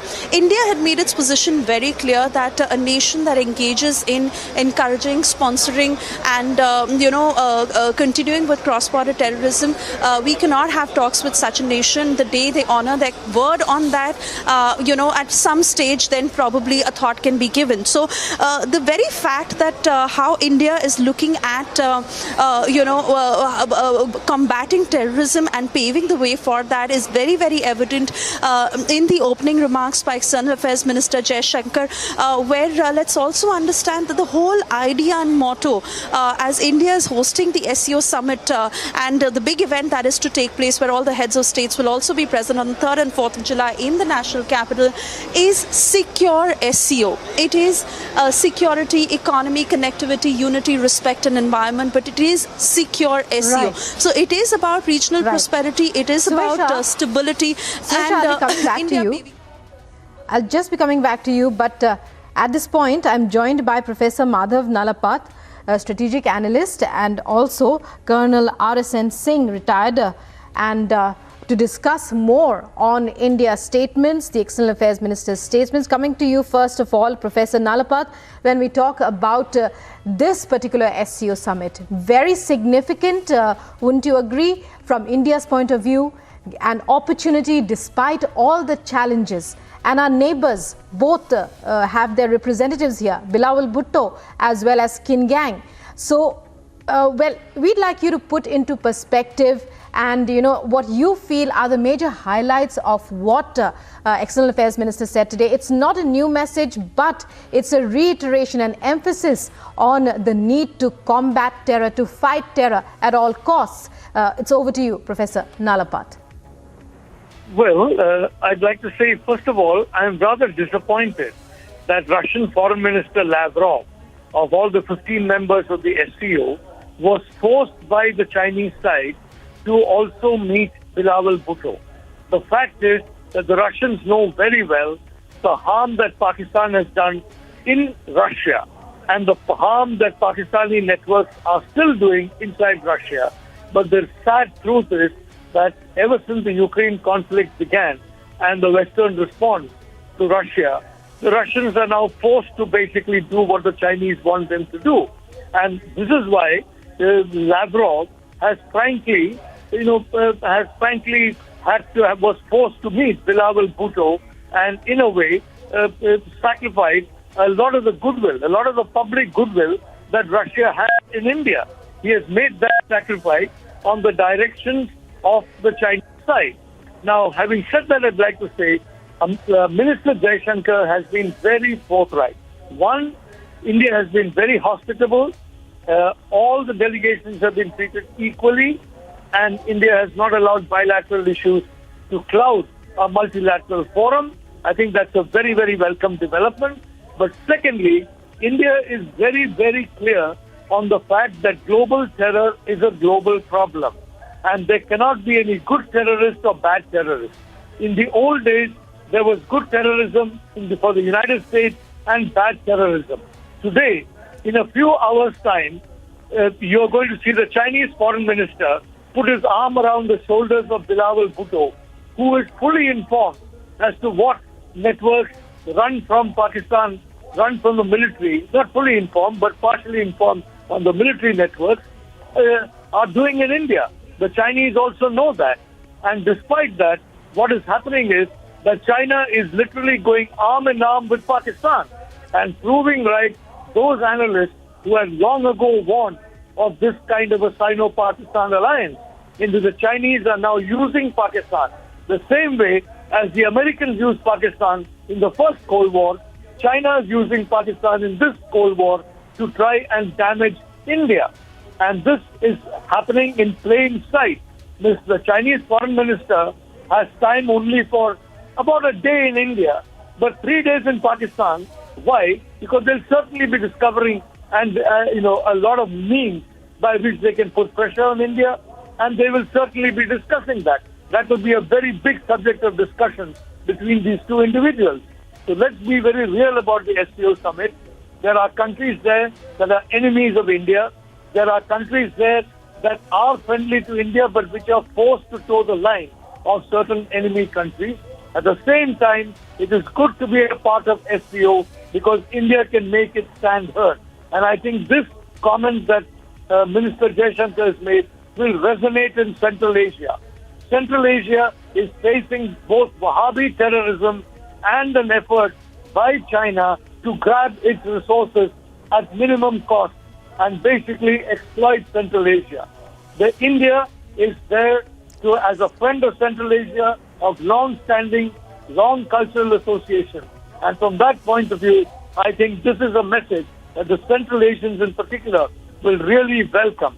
So I would again like to say it's very good that we are having this SCO meeting. It's very good that all the members are being invited and treated in a very polite way as befits Indian custom and Indian tradition. At the same time, hard truths are being expressed by Minister Jaishankar and nothing is being held back. I think between the lines, everybody in that meeting can understand what Minister Jaishankar is talking about, and I'd like to have seen the faces of the Chinese and Pakistan delegations looking at each other, because sadly they are accomplices in the networks that are operating in India, and they are accomplices for the reason that China does not want India to go anywhere near China in terms of growth of the national resilience. Right, sir. Many thanks, Professor Nalapat. Time now for a short break.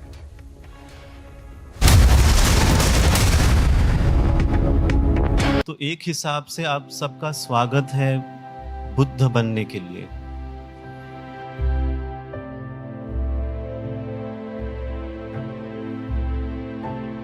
और जब उस अवस्था का अनुभव होता है तो आपके भीतर शांति ही होती है। भले आसपास कुछ भी गड़बड़ी हो जाए, भीतर की शांति जो है वो हिलती नहीं है। ऐसा क्या है जो भगवान गौतम बुद्ध उन्होंने अनुभव किया और हम नहीं कर पाए?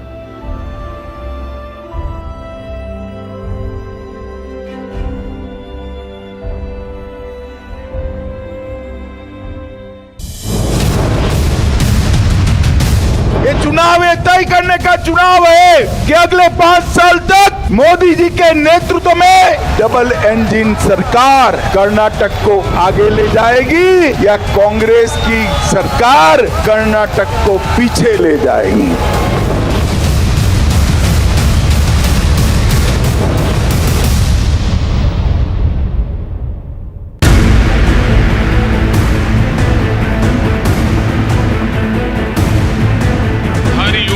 में 85% कमीशन खाने वाली कांग्रेस कर्नाटका को दशकों पीछे ले जाकर गड्ढे में गाड़ देगी।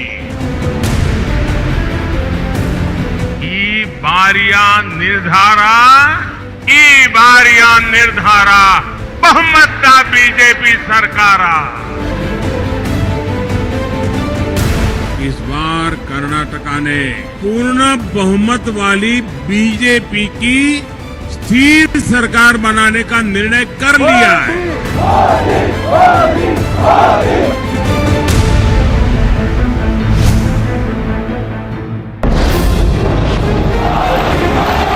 अगर वो मोदी को गाली देते हैं तो मैं तो इसे उपहार मानता हूं। BJP goes all out as campaigning enters final stage. Prime Minister set to address mega rallies today.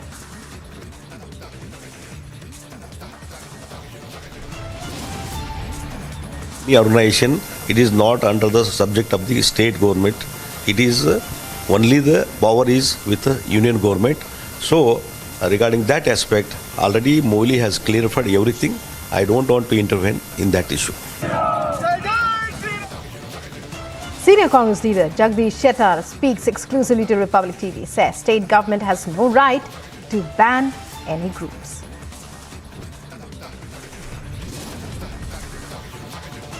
Key NCP meet likely to take place today. Meanwhile, pro-Sharad Pawar posters seen outside NCP office.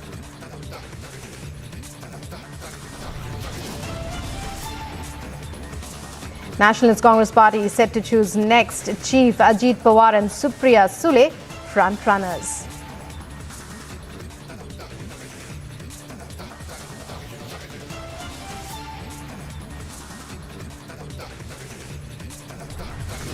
With Sergei Lavrov and Qin Gang in attendance, all eyes as day 2 of the big SCO meeting kicks off in Goa.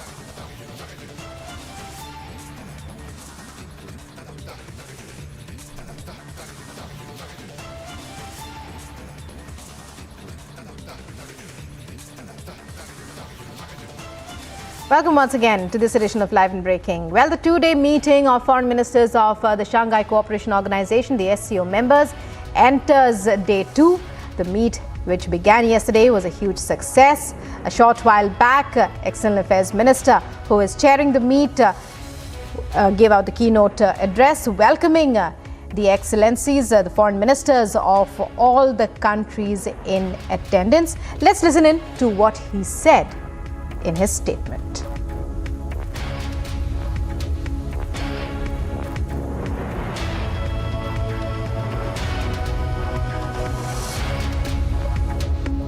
Excellencies, while the world was engaged in facing COVID and its consequences, the menace of terrorism continues unabated. Taking our eyes off this menace would be detrimental to our security interests. We firmly believe that there can be no justification for terrorism and it must be stopped in all its forms and manifestations, including cross-border terrorism. The channel of finances for terrorist activities must be seized and blocked without distinction. Members need not be reminded that combating terrorism is one of the original mandates of the SCO. The unfolding situation in Afghanistan remains at the center of our attention. Our efforts should be directed towards the welfare of the Afghan people. Our immediate priorities include providing humanitarian assistance, ensuring a truly inclusive and representative government, combating terrorism and drug trafficking, and preserving the rights of women, children, and minorities. And joining me now is my colleague Suesha from the ground there in Goa, where the big SCO meeting is underway. Suesha, what's happening now? Also, a brief gist of what the External Affairs Minister, the main points that he stressed on in his opening remarks. Oh yes, absolutely. Rukma, and can't get clearer than that, because this is the External Affairs Minister S. Jaishankar, who in his opening remarks only makes India's point very, very clear when it comes to combating terrorism and the initiative that India takes towards it, because this is the resolve that the Modi government has been very, very serious about. And let's also understand how India is the host country, and while all the foreign ministers of the SCO member countries are in attendance, the opening remarks by the External Affairs Minister, where he says that there is absolutely no justification to terrorism, and when it comes to fighting terrorism, how India is taking an active role, and that is the very agenda for the SCO summit, because let's also understand it is Pakistan in attendance, rather I would say in-person attendance, after 11 years, where their defense minister also did not attend the defense minister's SCO meet, and he was rather there virtually, but it is Pakistan Foreign Minister Bilawal Bhutto who is here. And while there were a lot of talks around whether there would be a bilateral between the two nations, that was the very position taken by External Affairs Minister Jaishankar when the same question was asked to him after Pakistan had been sent a formal invite, and that invite had been accepted, of whether there were any likely possibilities of a bilateral. And this was soon after the Poonch terror attack, where a clear park link was drawn to it, and EAM Jaishankar had made his position very clear that a nation that engages in sponsoring and encouraging terrorism and engages in cross-border terrorism, we cannot have talks with such a nation. So there you see India at the SCO Foreign Ministers meet, where we are hosting, and after those very successful bilaterals with China and Russia yesterday, India calling out Pakistan directly in the presence of Pak Foreign Minister Bilawal Bhutto, who is in attendance with the entire Pakistan delegation, where India is exposing the menace of terror, and also Suesha, calling I'll be back with out you just now, but right now on the phone line I have Colonel RSN Singh. Colonel Singh, I'd like your interpretation of the events so far, and how far you feel that India has been able to take advantage of this opportunity to host the SCO meet to set the narrative despite so many challenges. See, the main objective of SCO is that is Shanghai Co-operation Organization, is to establish peace in the region and eventually global peace. Rest everything follows. And if we are striving for peace, you cannot ignore terrorism, because the Afghanistan-Pak region is the epicenter of terrorism. Now, from this epicenter, India is affected by, the groups like, Lashkar-e-Toiba, Jaish-e-Mohammed. The Central Asian states of late have been, are being impacted by the Islamic State of Khorasan, because they have, primarily, Uzbeks and Tajiks in their cadres, and they are carrying out attacks on, Central Asian interests. They are even targeting the Central Asian, countries on the borders. So, and then there is the Taliban. Now, this is the jihadi setup in the AFPAC region, and various countries are using various jihadi groups as vectors. For example, the Chinese are not actually, they're not confident that Pakistan regime or the Taliban regime will be able to protect their interests. So they are investing in Jaish-e-Mohammed and Lashkar-e-Toiba. Similarly, extra-regional powers are investing in Islamic State of Khorasan. So whatever, as far as jihadi terrorism is concerned, that is the of pernicious concern to India. Because remember, the first maritime case of maritime jihadi maritime terrorism happened, was in India, by way of 26/11. So that is why the primary concern, the biggest imperative for this SCO foreign ministers meet, which will eventually lead to a summit meet, is terrorism. And unless this is addressed, there can be no economic, we cannot enjoy the fruits of economic cooperation. This organization has huge potential. If there was peace and tranquility in the region, that is in a terrorism-free environment, then, the sky is the limit. Why? We could have, the SCO can even, think of its own currency. But this is all predicated on a peaceful environment, and India is the worst impacted as far as jihadi terrorism is concerned. Right. Colonel Singh, many thanks for sharing your thoughts with us, and thanks Suesha as well. We'll be coming to you later for more updates. Meanwhile, there's more breaking news coming in now. It's the biggest breaking story outside of Karnataka, coming in from Maharashtra. The crucial NCP meet that comes just after the stepping down, that shock announcement of NCP chief Sharad Pawar. And to know the latest, I go across to my colleague Alisha. Alisha, what's happening? Also, some more perspective, because there's a lot of buzz right now about what Ajit Pawar wants, about his political ambitions, then about whether he is still a contender in the race, or has Sharad Pawar just passed on the baton, or will he continue because party workers want him to? Over to you.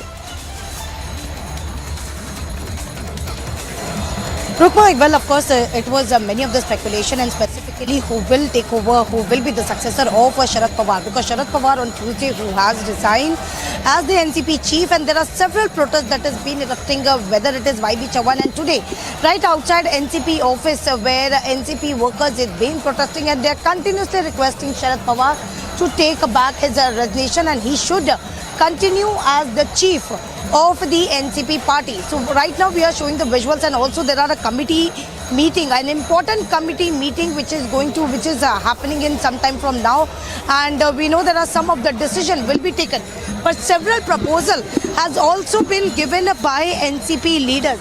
Several proposal has been given to the committee members, stating that they should reject the resignation of Sharad Pawar. I'm also joined with NCP spokesperson Mahesh Tapse. Will speak to him. Sir, it's a very crucial meeting today, where the committee is to decide the new phase of the NCP chief. But there are proposals that has also been given to committee members, stating that they should reject the resignation of. I don't think any new phase should be decided at this point of time. The cadre is not prepared to accept anybody other than Mr. Pawar himself. We all spokespersons have given a written resolution to the honorable members of this committee that Pawar Saab's resignation should be not accepted, and he should take the reins of the party back in his hand, at least for the next couple of years.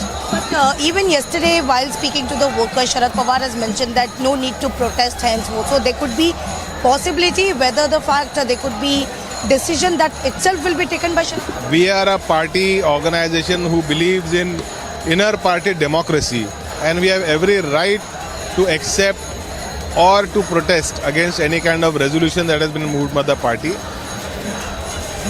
All the party workers, not only the leaders, but even the district leaders have a very personal family bond with Pawar Saab. In fact, I told you yesterday also that even our homely matters, our personal matters regarding our personal self, we discussed with our leader Pawar Saab. And Pawar Saab, in this decision that he has made, he has absolutely kept us aside, and this has come like a big shock to all of us. And we are in no mood to accept the resignation of Pawar Saab. Hence, we have requested him time and again. We have seen that last 72 hours the people have been sitting on dharna at YB Chavan Center. Today, when the committee is meeting, you see a huge gathering at the NCP office, which is hell bound to impress upon the committee not to accept the resignation of Pawar Sahab. I'll continue. I'll ask my video journalist to show you the visuals outside NCP office, but I'll keep speaking to you, Mahesh Tapse. Can you even talk to us about if what the committee decides that there will be a new face, and that has also been agreed by Sharad Pawar itself. So what will be the further step? As of now, I don't think that nobody is in the mindset to propose any new name. Nobody is in a mindset to accept any new name other than Mr. Pawar Sahab himself. And hence, I feel that the committee understands the sentiments of the Karyakartas over here, and they will adhere to the sentiments of the Karyakartas. Earlier, Sharad Pawar itself was saying that the decision that he has taken is for the future of the party. The new face, the party members should give another chance. Yes, but at the moment we are just 1 year away from Lok Sabha and almost equal amount of time away from the Vidhan Sabha. In the next couple of days, anything regarding Maharashtra legislature or the current dispensation can happen. In that case, an experienced person like Mr. Pawar Sahab will be in a much better position to guide the entire MVA coalition back into the government.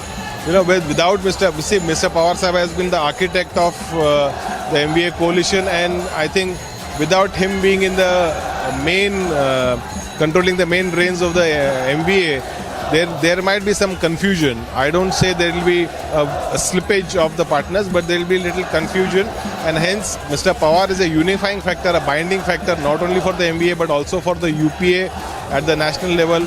A lot of leaders across across various parties look towards Mr. Pawar Sahab for guidance on political futures. Thank you so much for speaking to us. I'll just continue showing you the visuals that is happening right outside NCP office. Very crucial meeting that is going to happen. It's a 16-member committee member that has been formed by Sharad Pawar itself, and this is right after the decision has been taken by Sharad Pawar to step down as the NCP chief. There are several protests, not only in Mumbai but across Maharashtra that we have been seeing, that we have been witnessing.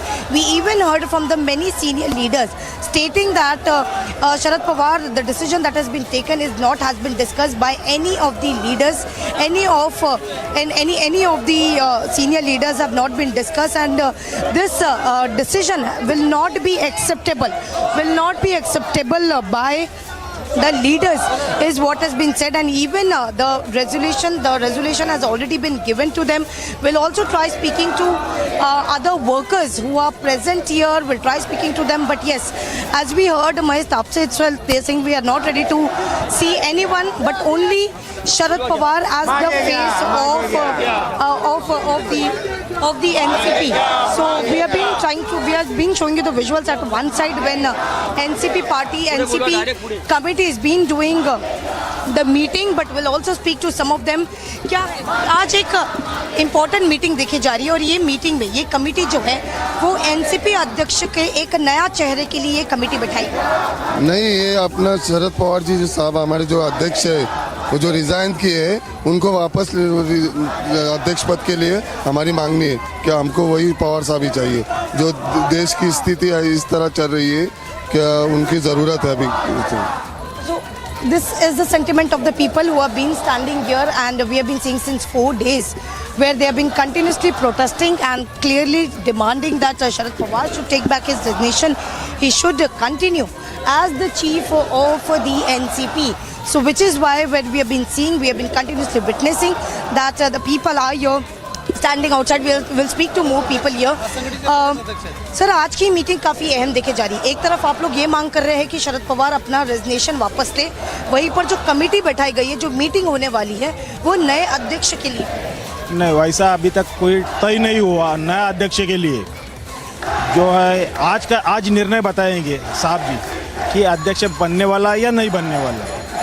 एक तरफ शरद पवार ये कह चुके हैं कि party के हित के लिए ये निर्णय लिया गया था उनके ओर से, तो क्या नए अध्यक्ष का चुनाव अगर आज होता है और कोई एक नया फेस अगर आज डिक्लेयर करते हैं तो क्या उसको एक्सेप्ट किया जाएगा? देखो कैसा है कि उस हिसाब से साहब ने ऐसा ये नहीं किया है कि भाई आज साहब ने खाली बोले साहब कि भाई मैं अभी मेरे उम्र के हिसाब से मैं अभी ये कर रहा हूँ करके, लेकिन साहब ने रेजिग्नेशन ऐसा दिया नहीं है. बात कार्यकर्ता के साथ में ये बोल के रखे. इसका निर्णय आज होने वाला है. आज देखो क्या होता है, उस हिसाब से अपने कार्यकर्ता उस हिसाब से जुड़े हुए हैं. हर नेता जो है पवार साहब से जुड़ा हुआ है, उनके दिल से उनके बातों से ये है. इसके लिए उनके ऊपर प्यार करने वाले हैं, उस हिसाब से जो है निर्णय आज देने वाले हैं, ताकि साहब भी बोले कि भाई कोई उपोषण ना करे, कोई रास्ता रोको ना करे, ना कोई दंगल करे।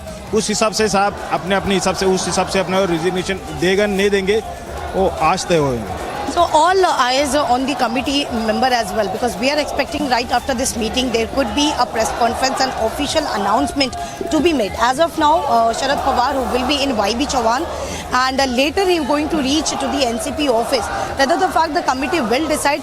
Again, I'll just go to the visuals that outside NCP office, and we have been hearing that continuously slogans that has been made. The slogans is Sharad Pawar should take back his resignation is the only request, is the only demand that has been made by the leaders and the workers right outside the NCP office, where the crucial meeting of the committee is being happening. And as we know that Praful Patel, Jayant Patel, Anil Deshmukh, Jitendra Awad and all the senior leaders of the NCP who are the member of this committee that is formed by Sharad Pawar itself are present inside, and the meeting is going to happen. So as I mentioned that there could be a press conference and official announcement that is to be made. We'll also speak to more people who have come from the different district as well.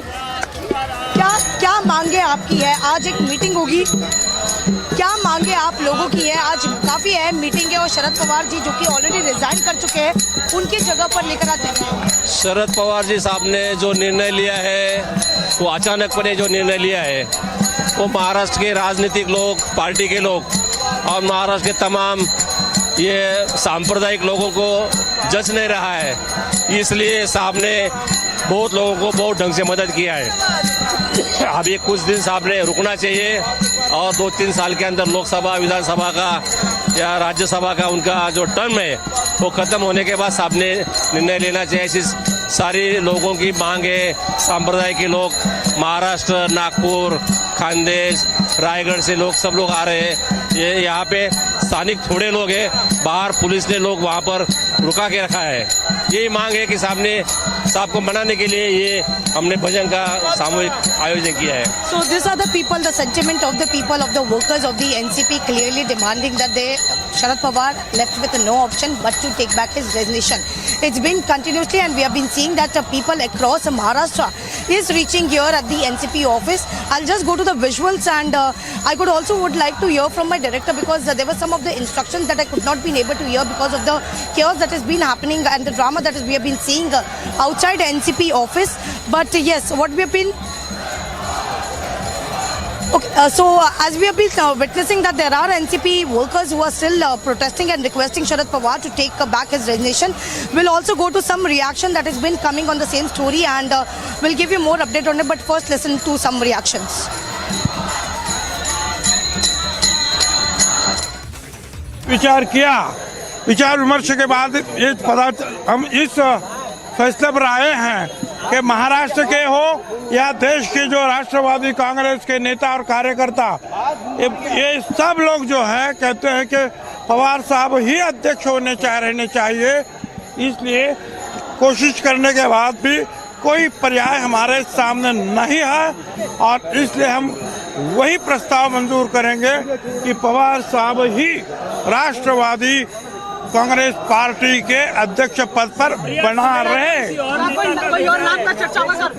लोग जो है पवार साहब के सिवा मानने के लिए तैयार नहीं है, हम भी नहीं तैयार हैं। हम तो पहले से बोल रहे हैं कि पवार साहब आप इस्तीफा मत दो। अभी तो सारा जो है देश भर के लोग यहाँ आते हैं, महाराष्ट्र के जो है देखो हमारे सारे कार्यकर्ता आए हैं। अभी क्या करें, पवार साहब को मानना पड़ेगा। चलिए,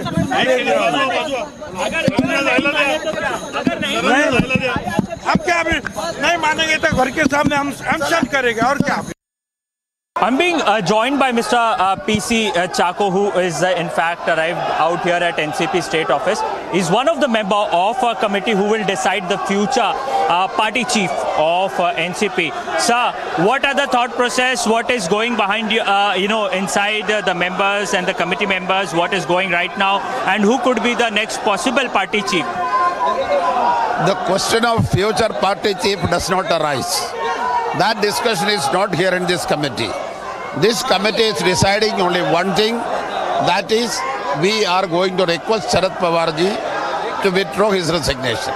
There is no other agenda, no other discussion or question. Sharad Pawar has already made it clear that he will not, withdraw his resignation. I have no idea. But is there any options that we are looking forward? Are we looking out for Supriya Sule or in case Praful Patel? I have told you very clearly that there is no other agenda. There is only one agenda. This committee unanimously will request him to withdraw the resignation. अब meeting तो होने दो। बहुत ज़्यादा important meeting है, किस तरीके से देखते हैं इस मीटिंग को, क्योंकि कहीं ना कहीं पर सभी लोग जो है शरद पवार को ही अपना अध्यक्ष बनवाएंगे तो आज भी पवार साहेबांनी राजीनामा मागे घ्यावा काय त्यांना विनंती करू आम्ही पुन्हा पवार साहेबांनी जर राजीनामा तरी मागे नाही घेतला तर काय विनंती करू ना पण कार्याध्यक्ष सुप्रिया सुळेतील हा प्रस्ताव मान्य असेल का? विनंती करू बस सभी की ये मांगे है कि शरद पवार ही अध्यक्ष पर कायम रहे, क्या यही आज निर्णय दिया जाएगा, यही डिस्कस किया जाएगा? पता नहीं, अभी मीटिंग तो उसी के लिए है, बाकी लोगों की सभी के मांग है कि शरद पवार साहब रहना चाहिए।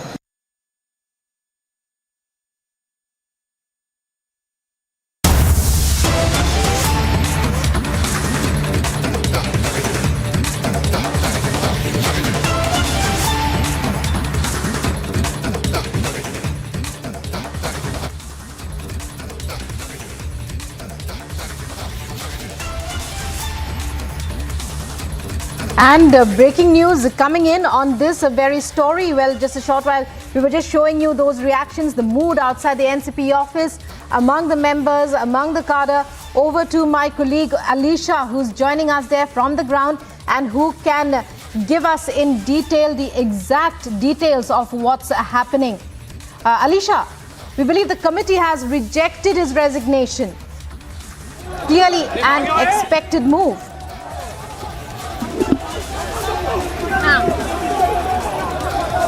Well, yes, the breaking news that we are getting in from the sources that the committee has rejected the resignation that has been given by Sharad Pawar as the NCP chief, and the press conference official announcement is to be made.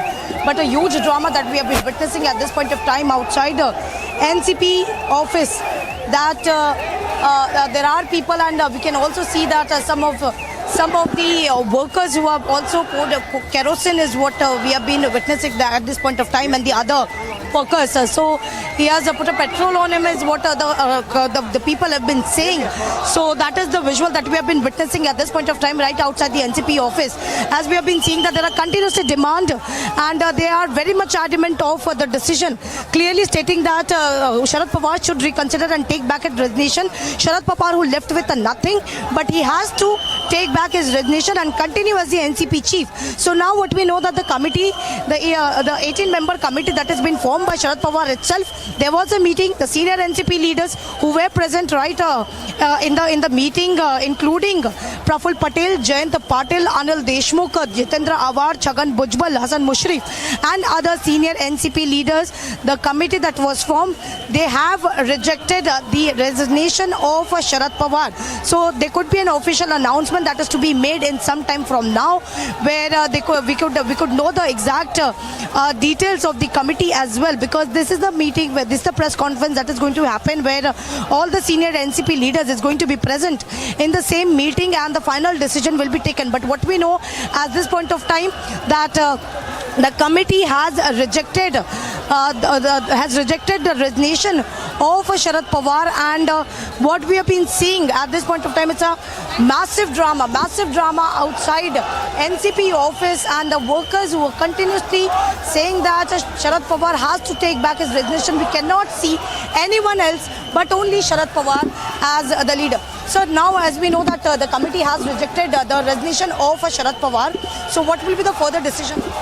We are very glad that the committee has rejected his resignation.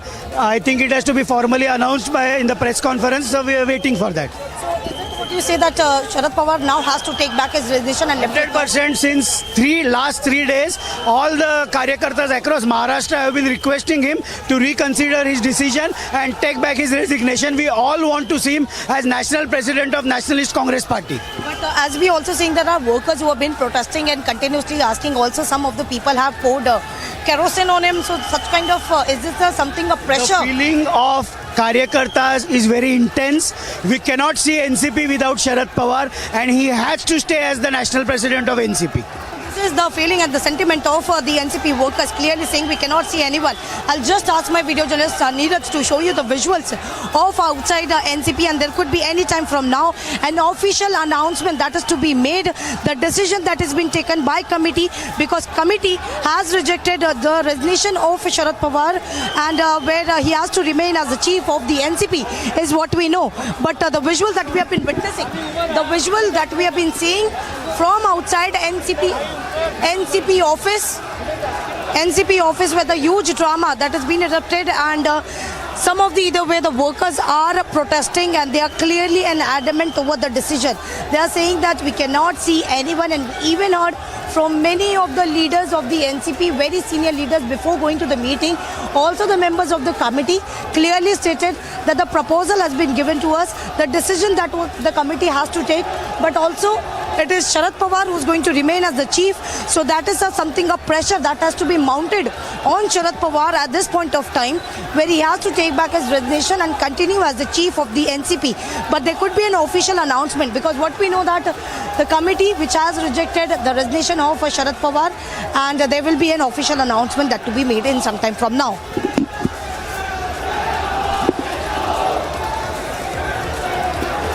All right, so pictures on your screen are coming to you from the NCP office in Mumbai. You can see huge crowds gathering over there. Do remember that this is what is happening after the shock resignation of Sharad Pawar. He was at a book launch when he decided to announce that he will no longer be the president of the NCP. Thereafter, of course, there appears to be a succession battle within the NCP as well. And a committee has been formed to decide upon who will be the next chief of the NCP. The top runners, of course, are Ajit Pawar, his nephew, and his daughter Supriya Sule. Right now, there are large numbers of people outside the NCP's office. A large number of workers, of course, do want Sharad Pawar to take his resignation back. But that does seem pretty unlikely at this point in time. Alicia is joining us right now. Alicia, we've been hearing about the fact that there could perhaps be a division of responsibilities between the two top contenders, in terms of the fact that Supriya Sule could get, the centre's affairs since she's an MP, and Ajit Pawar could be allowed to focus on Maharashtra.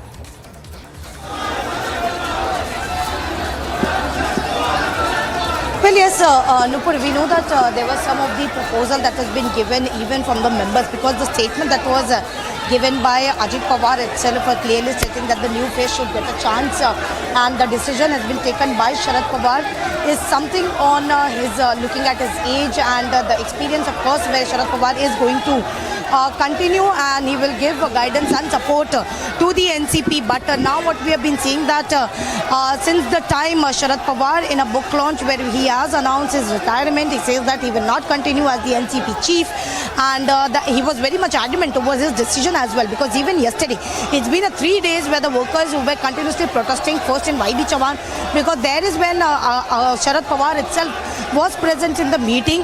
He was continuously meeting the leaders of the NCP, and not only from the Maharashtra, but we know that there are several calls that has also been made to Sharad Pawar from the other state leader as well, including MK Stalin, and there are other leaders who called Sharad Pawar and requested him to take back his resignation, looking at the situation in Mumbai, because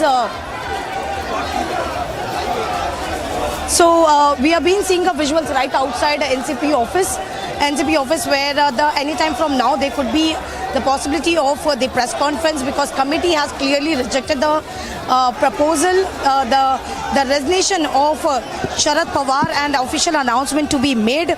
But more important, what we have been seeing at this point of time, because since the time Sharad Pawar has given a resignation, there was many of the speculation, and specifically there were also the decision that is to be taken by senior leaders. Some proposal, some information that has been given to us by our sources that there were also a decision over that Supriya Sule can be given a national affair, as well as Ajit Pawar can give a state affair, is what we know. But till now there is no official has been taken, no decision has been taken. And even yesterday, Sharad Pawar, who clearly stated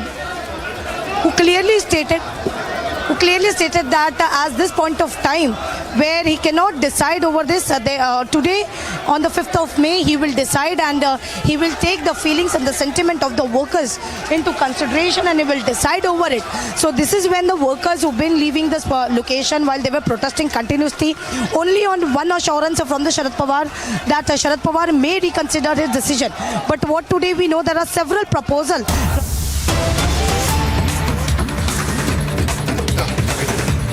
of Karnataka.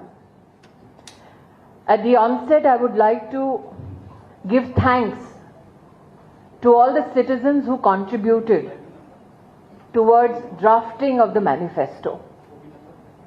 Over 6 lakh suggestions were given to the Bharatiya Janata Party. 250 plus members of various sectors as experts have contributed to this manifesto. A truly democratized engagement with the citizen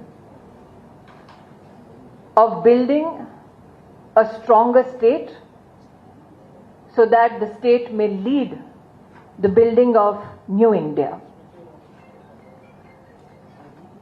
I am extremely grateful that the manifesto speaks about the Poshane scheme, wherein every BPL household will be provided with half-liter Nandini milk every day and 5 kg Shri Anna through monthly ration kits. Many amongst you in the media who have seen our manifesto would know that in the state of Karnataka, 54 lakh farmers have benefited from PM Kisan and PM Kisan Karnataka, where financial assistance of up to 10,000 rupees has been given. This includes female farmers of Karnataka. I'm extremely happy to share that 10,000 rupees per hectare incentives to minor millet growers has been given in the state of Karnataka, which has also benefited women in the sector of agriculture. That women are a substantial part of the dairy industry is well known.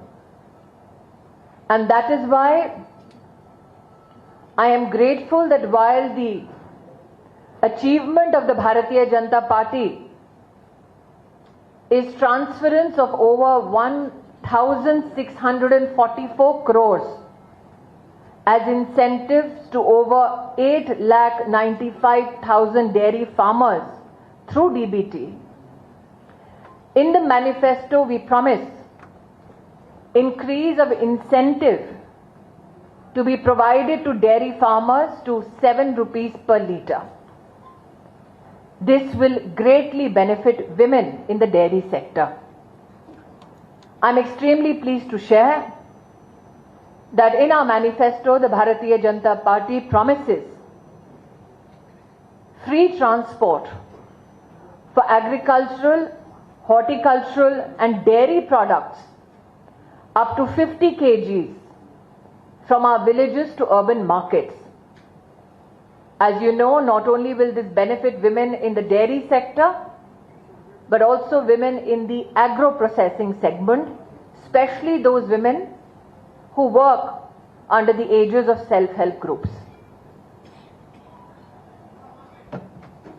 As you know, Prime Minister Modi's promise of ensuring that every poor family has a roof over its head is a promise that is also reflected in the manifesto for the state of Karnataka.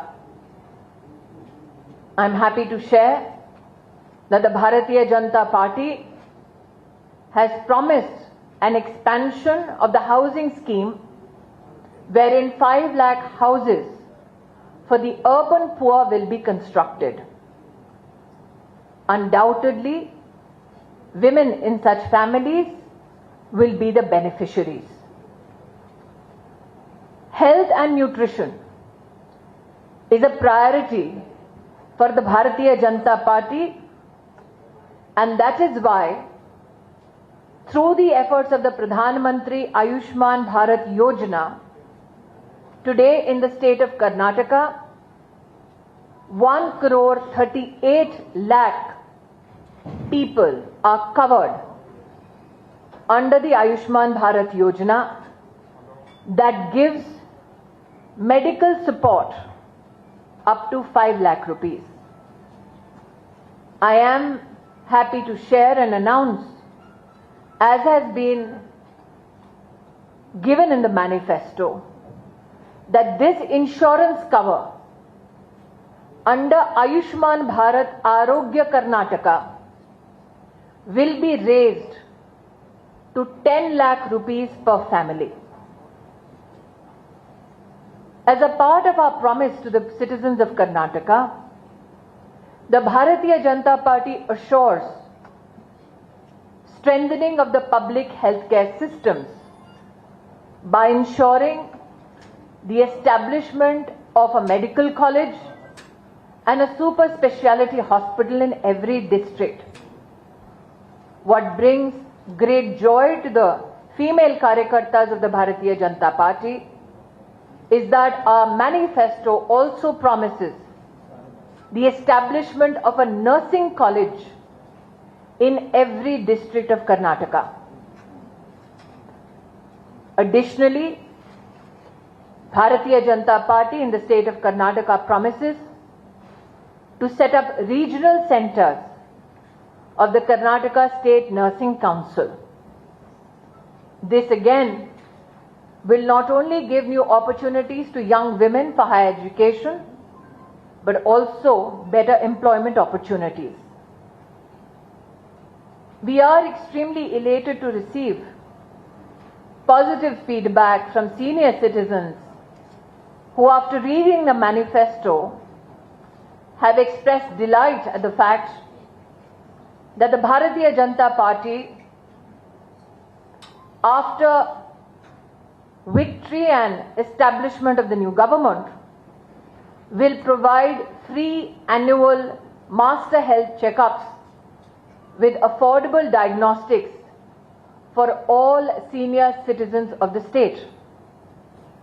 As women who are in need of geriatric care, this has met with a lot of applause. The Prime Minister's endeavour has been to ensure not only affordable health care, but also easy access to health care. And that is why Karnataka has seen the establishment of over 1,052 Jan Aushadhi Kendras in the state, where particularly women have had access to menstrual hygiene products which are affordable. Today, while the manifesto reflects on the aspirations of the women of Karnataka, as a mother, I am grateful that the BJP government in the state has not only distributed over 1.5 lakh tablets to students in government colleges, but also has upgraded 2,500 first grade college classrooms into smart classrooms, that mothers across the state are cognizant of the fact that under the Raya Vidya Nidhi scholarship, over 11 lakh students have benefited with scholarships worth 725 crores is known. 7 model universities have been established in Karnataka, 2 triple ITs, and as the former education minister, I am indeed pleased that the permanent campus of IIT Dharwad has been built at a cost of 850 crores. Now, the Bharatiya Janata Party, which in the state of Karnataka was the first to implement the national education policy, has resolved that 65,911 Anganwadis will be upgraded in the state to smart Anganwadis known as Saksham Anganwadis. And that on the lines of the IIT, the Bharatiya Janata Party has resolved that a Karnataka Institute of Technology will also be established.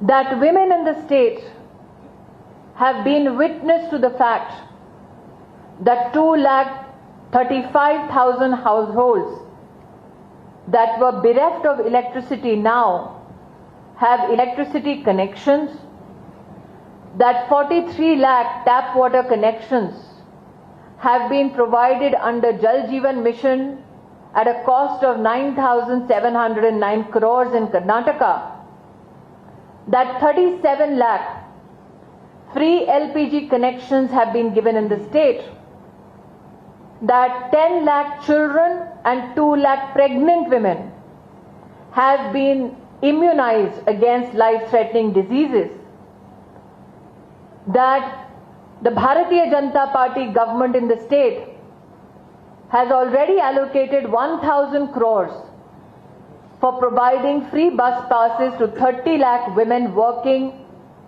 in the organized sector, and also financially provided for free bus passes to girl students under the Vidya Vahini scheme, that over 19 lakh 50,000 women have during their pregnancy received a cash transfer in their bank account under the Pradhan Mantri Matru Vandana Yojana.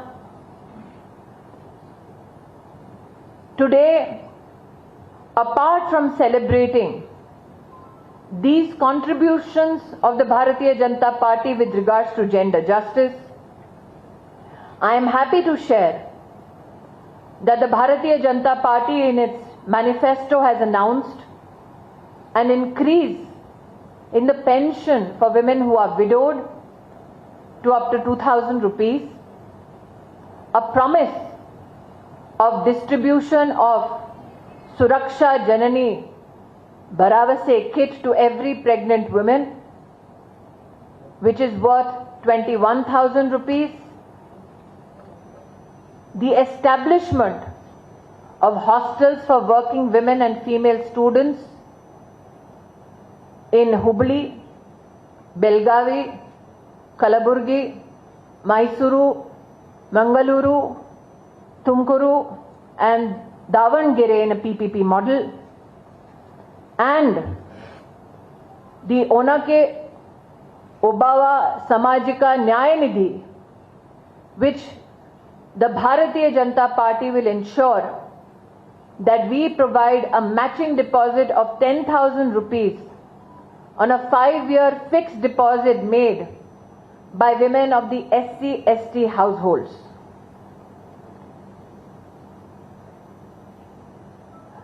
Finally, apart from celebrating the fact that 3 cylinders will be given free, I am extremely elated that the manifesto has firmly announced that in the state of Karnataka, the BJP government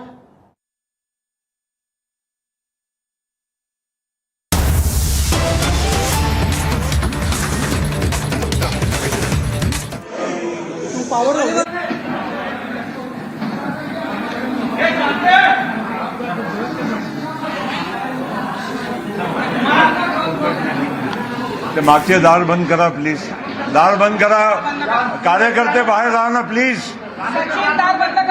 दार बंद करा.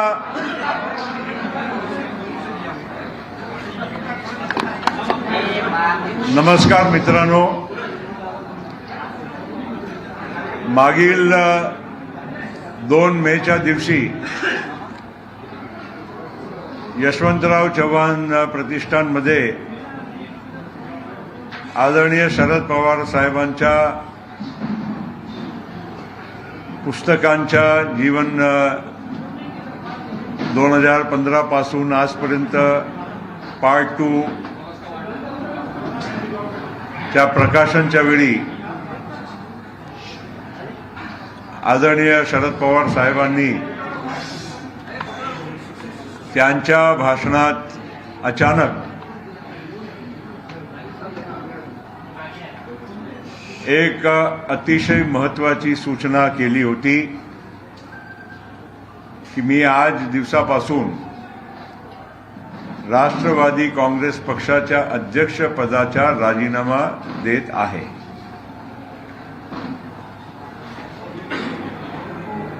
आणि त्याच दिवशी त्यांनी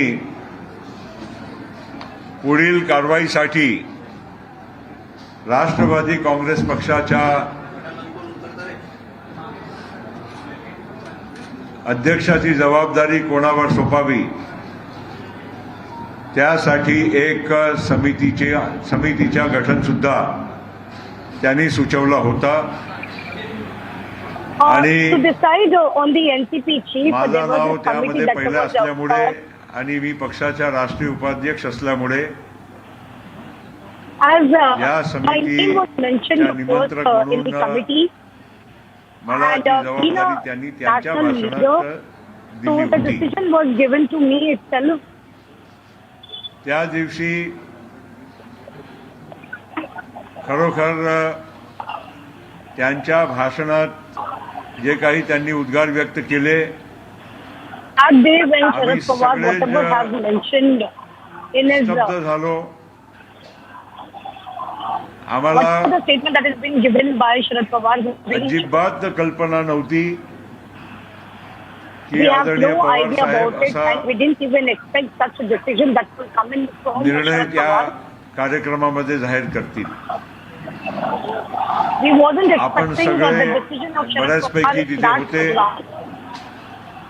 आणि जे काही चव्हाण सेंटरच्या हॉलमध्ये दृश्य आपण पाहिले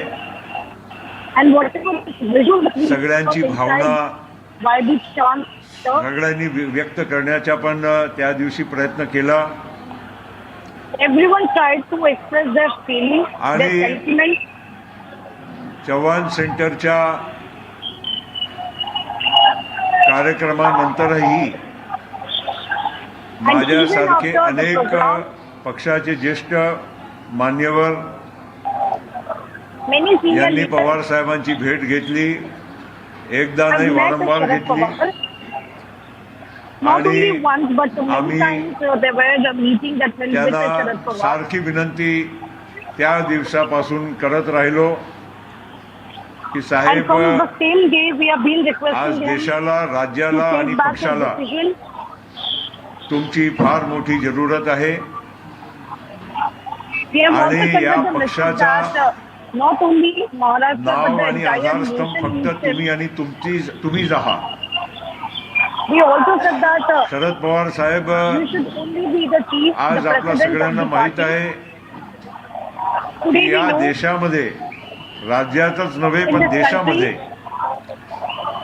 एक फार सन्मानित नेता आहे आणि त्यांचा अनुभव आणि त्यांचा व्याप या देशाच्या प्रत्येक राज्यामध्ये तुम्हाला सुद्धा दिसत आहे. आम्ही पंजाबला गेलो होतो बादल साहेबांच्या अंत्येष्टीसाठी. त्यावेळी सुद्धा पवार साहेबांना ज्या पद्धतीनं पंजाबचे शेतकरी जे काही तिथे बादल साहेबांना श्रद्धांजलीसाठी आले होते ते म्हणत होते पंजाब कधी तुमच्या शेतकऱ्यांच्यासाठी केलेल्या कामाला विसरू शकत नाही.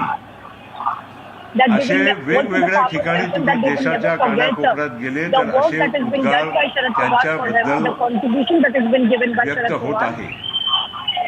आणि या मागील 2-3 दिवसामध्ये अनेक मान्यवर या देशाचे दिग्गज नेते सुद्धा पवार साहेब नाही तर सुप्रियाताई किंवा माझ्यापर्यंत त्यांनी आपली भावना व्यक्त करण्याचंही काम केलं. आणि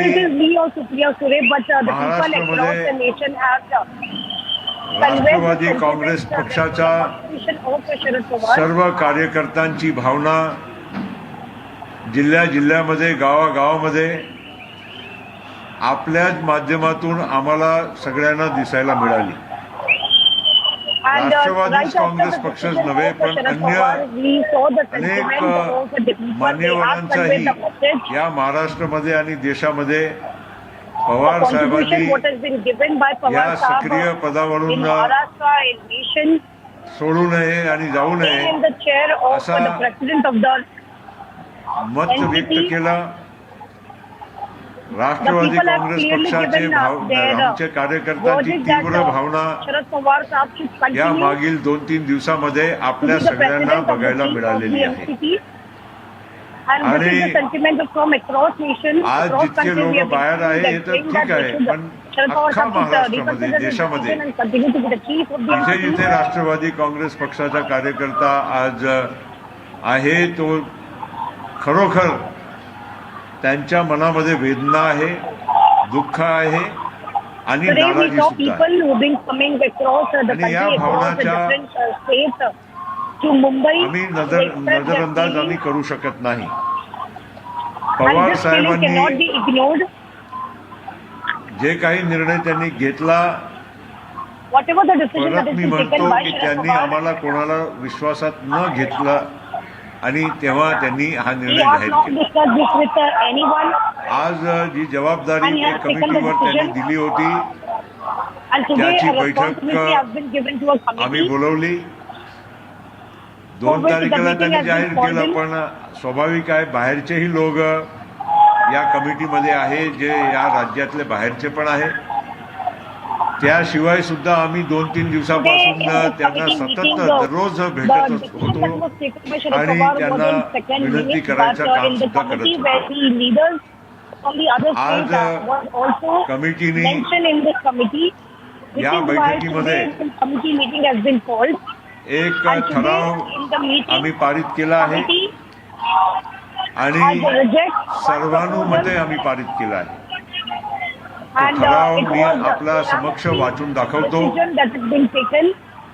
आणि या ठराव जे मी तुमच्या समक्ष वाचून दाखवणार आहे त्याच्यानंतर आम्ही ही भावना हे ठराव घेऊन पवार साहेबांना भेटायचा प्रयत्न करू आणि प्रत्यक्षपणे सुद्धा आम्ही या आमच्या प्रस्तावाच्या बद्दल आणि सर्वानुमते जे आम्ही पारित केल्या प्रस्तावाच्या बद्दल आम्ही त्यांना भेटून विनंती करायचं काम सुद्धा करणार आहोत. प्रस्ताव असा आम्ही केला आहे की राष्ट्रवादी काँग्रेस पक्षाचे राष्ट्रीय अध्यक्ष देशाचे नेते आदरणीय खासदार शरदचंद्रजी पवार साहेब यांनी राष्ट्रीय अध्यक्ष पदाचा राजीनामा देण्याचा मनोदय व्यक्त केला होता. आदरणीय पवार साहेबांचा राजीनामा एकमताला नामंजूर करण्यात येत असून त्यांची सर्वानुमते पक्षाध्यक्षपदी कायम राहावे अशी विनंती करण्यात येत आहे. याचा अर्थ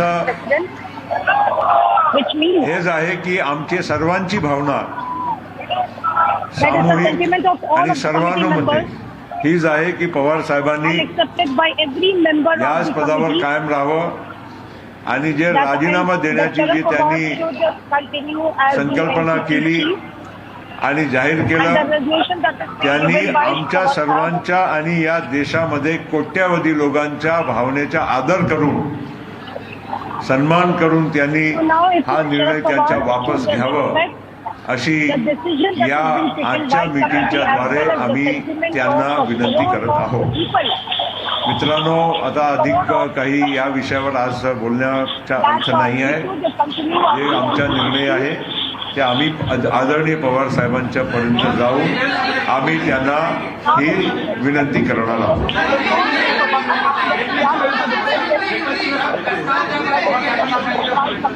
असं आहे, आता आमची मीटिंग इथे आता पूर्ण झाली. मीटिंग झाल्यानंतर आता साहेब कुठे आहे त्यांची वेळ मागायचा आम्ही प्रयत्न करू. शक्य असेल आणि जर पवार चव्हाण सेंटरला असेल साहेब तर आम्ही तिथे जाऊ. नसेल तर आम्ही त्या पद्धतीनं कुठे आहे साहेबांची माहिती काढून मग आम्ही तिथे आम्ही जायचा प्रयत्न करू. हमारे नेता आदरणीय शरद पवार साहब ने पिछले 2 तारीख को एक उनके पुस्तक के विमोचन के कार्यक्रम में उनकी आत्मकथा के एक पुस्तक का विमोचन था. उस कार्यक्रम में अचानक स्टेज पर से ही अनाउंसमेंट किया कि मैं अब राष्ट्रवादी कांग्रेस पक्ष की जिम्मेदारी अध्यक्ष पद की मैं यहाँ पर छोड़ रहा हूँ. और शरद पवार साहब ने एक कमेटी का गठन किया और जिसमें उन्होंने कहा कि ये कमेटी ने आगे की कार्रवाई के लिए फैसला करना चाहिए. अब वो कुछ बहुत सारी घटनाएं हुई आप लोगों ने देखा है. पिछले दिनों में देश के अनेक मान्यवरों ने पवार साहब को, शुक्रिया जी को मुझे फोन करके भी कहा, अनेक पक्ष के नेताओं ने भी कहा कि आपने अपने इस फैसले को वापस लेना चाहिए.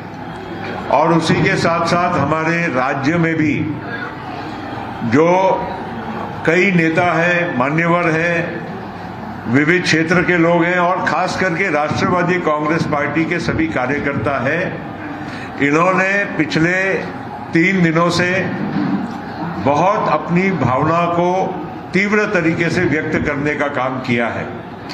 और ये नज़ारा आपने और पूरे देश ने देखा है और आपके माध्यम से ही लोगों को देखने मिला है. मैं यही कहना चाहूँगा कि आज उस समिति ने यहाँ पर बैठक उन्हीं के बनाई हुई समिति के अनुसार यहाँ पर आयोजित की और हमने सबने यूनानिमसली सर्वानुमति ये सर्वसम्मति से एक यहाँ पर अपना प्रस्ताव पास किया है.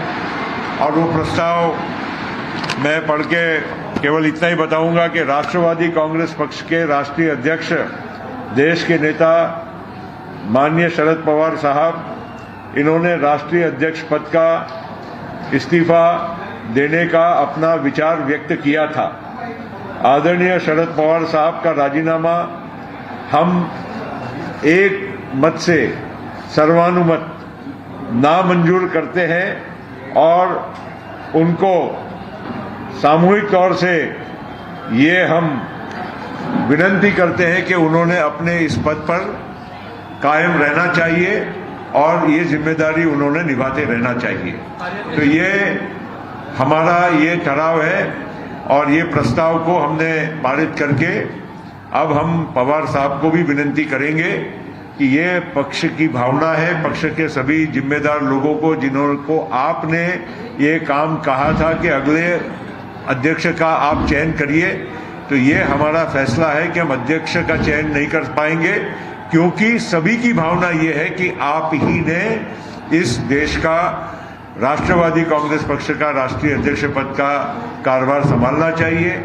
आप देश के एक माने हुए कद्दावर नेता हैं, सब आपको चाहते हैं, सब आपको मानते हैं, आपका एक स्टेचर अलग है, आपका एक रिस्पेक्ट अलग है और आपने आज सक्रिय राजनीति में रहते हुए राष्ट्रवादी कांग्रेस पार्टी की जिम्मेदारी संभालना चाहिए.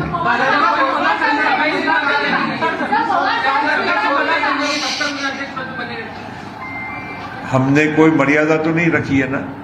हम चाहते हैं और अभी पिछले ही साल पवार साहब को राष्ट्रीय अध्यक्ष पद के लिए हमने फिर से हमारी राष्ट्रीय बैठक में हमने दिल्ली में उनको चुना हुआ है। तो उनका कार्यकाल जब तक है तब तक तो उनको रहना ही है, और उसके बाद वो तो पार्टी फैसला करती है। पवार साहब ने खुद जो व्यक्त किया अपना डिसीजन, उसको पार्टी मंजूर नहीं करती है और उनको गुजारिश करती है, विनती करती है कि आपने अपने पद पे कायम रहना।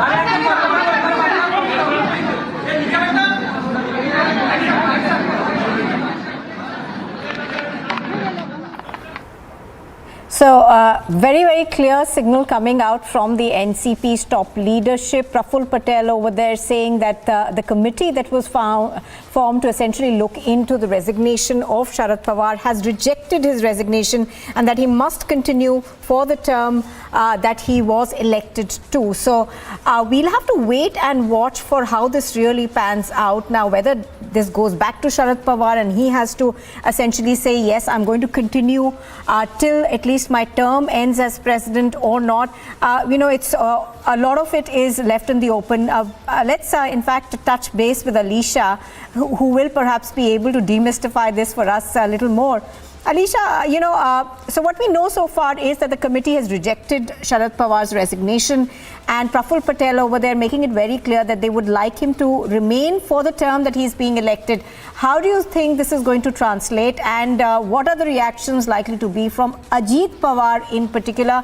Because if you remember, at the time that he had announced his resignation, Ajit Pawar had come out and said that I think Sharad Pawar will not reconsider his decision.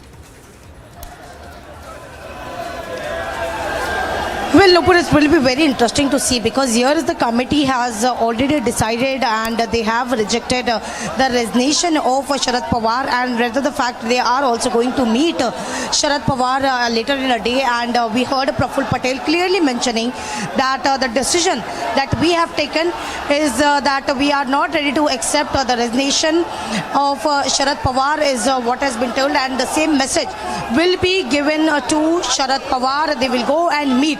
So here we have been seeing right outside the celebration, outside the NCP office. We'll also speak to them. Committee ने जहाँ पर ये decide किया है, committee ने decide किया है कि शरद पवार का जो resolution है, कंफर्म हो गया, वही अध्यक्ष रहेंगे और ये मान्य हो गया कि शरद पवार ही रहेंगे। एक तरफ डिसीजन जो है वो अब शरद पवार का हिंदुस्तान का एक तरफ से सब लोग के अनुमति से हुआ है।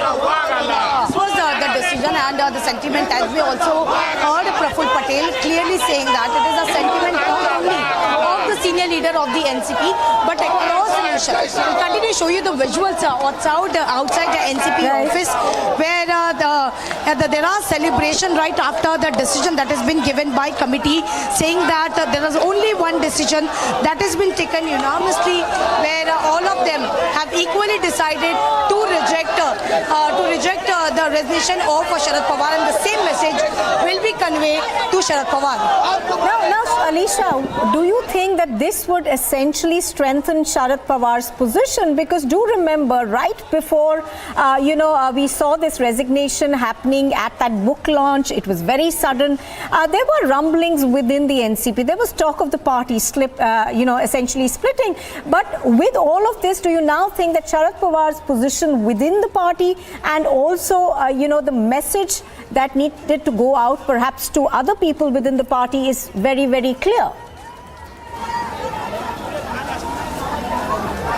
Well, the same message was given on 2nd May itself when Sharad Pawar has resigned as the NCP chief. It was the first that we were saying about the same, that it's a clear message that has been given by Sharad Pawar itself, and now the people, the worker, the sentiment itself has given a strong message to all the leader of the NCP, because there was some of the speculation that was going around whether Ajit Pawar along with some MLAs is going to join the other party. But now, right after the resignation of Sharad Pawar, it's been 4 days when the workers have been continuously protesting. They are requesting Sharad Pawar to continue as the chief of the party. He should continue, he should remain the president of the party. And the same message, it's not only from Sharad Pawar but across Maharashtra is what we are thinking. Because today the workers and the leaders who are present outside the NCP office today and continuously protesting, they are across a district which has reached today to convey their message to Sharad Pawar, saying that he should reconsider his decision. And when the committee was formed, it was about the people who were continuously saying that they should say. We will also speak to them. एक तरफ ये decision को किस तरीके से देखते हैं, क्योंकि कमेटी ने साफ तौर पर बोल दिया है कि जो रेजिग्नेशन शरद पवार ने दिया है उसको वो नामंजूर करते हैं। इस डिसीजन को पूरा देश सराहनीय कर रहा है और हमारे जैसे कार्यकर्ता, हम तमाम लोग, हमारे जो कमेटी मेंबर्स यहाँ बैठे हुए हैं, हमारे जो नेता यहाँ बैठे हुए हैं, उन्हें हम मुबारकबाद पेश करते हैं कि शरद चंद्र जी पवार साहब को सिर्फ इन कार्यकर्ताओं की जरूरत नहीं है, बल्कि हमारे साहब की जरूरत पूरे देश को है। और अगर देश को चलाना है तो शरद चंद्र जी पवार साहब महाराष्ट्र के नहीं बल्कि वो देश के नेता है। लेकिन शरद पवार ने भी एक तरफ से काफी साफ कह दिया था कि एक नए चेहरे को एक मौका मिलना चाहिए, इसके वजह से उन्होंने पार्टी के हित के लिए उन्होंने ये डिसीजन लिया। जब तक साहब है, जब तक हमारे जैसे कार्यकर्ताओं की, हम तमाम लोगों की एक ही मांग है कि शरद चंद्र जी पवार साहब ही हमारे अध्यक्ष रहेंगे, राष्ट्रीय अध्यक्ष रहेंगे। बाकी जो नेतृत्व भी हमारे नेता हैं, वो सब भी देश को चलाने में रोल अदा करेंगे, लेकिन शरद चंद्र जी पवार साहब का रोल कोई अदा नहीं कर सकता। ये भी कह सकते हैं कि आज जो कार्यकर्ताओं की ओर से लगातार मांग की जा रही थी, ये कहीं ना कहीं पर एक दबाव उस जो कमेटी बैठी है उन पर, और इसके बाद ऐसा कुछ भी नहीं है। बहुत से लोग शरद चंद्र जी पवार साहब को चाहते हैं, वही राष्ट्रीय अध्यक्ष बने रहे, यही सबकी मांग है और उनके मार्गदर्शन में ही पक्ष आगे चले, यही हमारी राय है सबकी।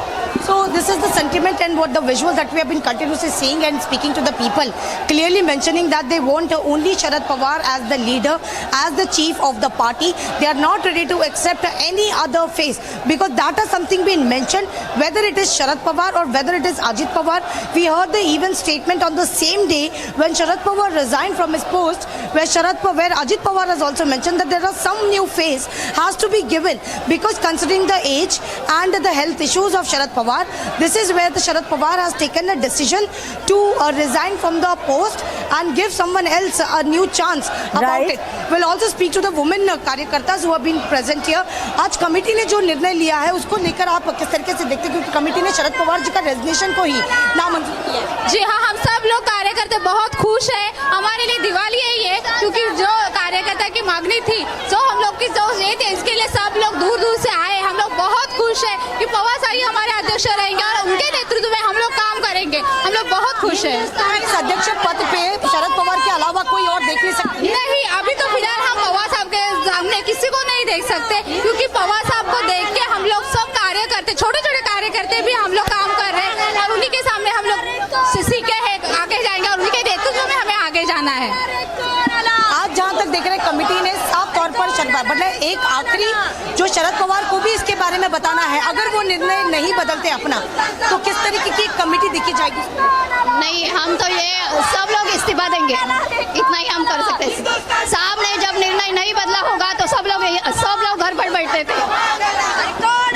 ये डिसीजन शरद पवार साहब का खुद था अपने एज को लेकर, और एक ये कहा जा रहा था कि एक नए फेस को जो है एक मौका देना चाहिए, लेकिन आज कमेटी ने तो उनके रेजिग्नेशन को खारिज कर दिया। लेकिन एक आखिरी जो निर्णय है वो कहीं ना कहीं पे शरद पवार ने। देखिए, पवार साहब इस देश के बहुत ताकतवर नेता है। तो पिछले 63 सालों से जो राजनीति की सियासत देश में चल रही है, पवार साहब के बिना कुछ नहीं होता, देश में पत्ता तक नहीं हिलता। यूपीए अगर बनानी होती है तो सोनिया जी को शरद पवार साहब का सहारा लेना होता है। ममता दीदी को बंगाल जीतना होता है तो पवार साहब से बातचीत करनी होती है। स्टालिन जी को तमिलनाडु में कुछ करना होता है तो पवार साहब से बातचीत। इसका मतलब ये है, शेर बूढ़ा भी हो जाए तो घास नहीं खाता। Tiger is back, the one and only tiger, Sharad Pawar. The sentiment of NCP workers right outside the NCP office, where the committee has already taken their decision. 18-member committee which was formed by Sharad Pawar itself, but now they have not accepted the resignation of Sharad Pawar. But it is up to now Sharad Pawar to decide whether he is going to take back his resignation or not. Alisha, I just wanted to ask you, where have all these people come from? Have they come from the bastion of Sharad Pawar? In that sense, then we would know where have all these people travelled from, and the kind of mass support that Sharad Pawar enjoys is very, very difficult to ignore, and that perhaps is the reality of the NCP. Even though there appears to be a dissent brewing time and again, but the fact is that Sharad Pawar is a very popular leader in Maharashtra. Well, yes, and that has been also conveyed by the workers as well. As I mentioned, that they are not only from Mumbai, but across Maharashtra, which has reached to Mumbai, and now they are conveying the message. Will also go to the main location, because there might be the committee members who have been leaving from the location. But we only heard Praful Patel, who clearly mentions that it is not only about the 18 members, the committee members that has been formed, but the crore of people who has expressed their decision. Okay, here we are seeing that the leaders who have been leaving from the location will also try and speak to them. But yes, as we know that the decision from them has been taken back.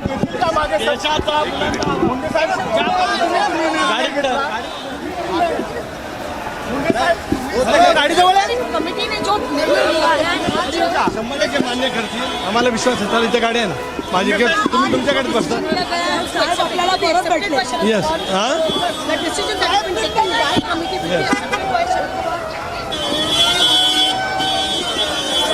We are seeing the continued visuals that the leaders who have been leaving from the same location, and now it is made it very much clear that Sharad Pawar has to accept the decision that is being taken by committee itself, because committee was formed by Sharad Pawar to decide over the chief of the NCP, but the committee has decided that they will not accept, they have rejected the resignation of Sharad Pawar, and the same message will be conveyed to Sharad Pawar.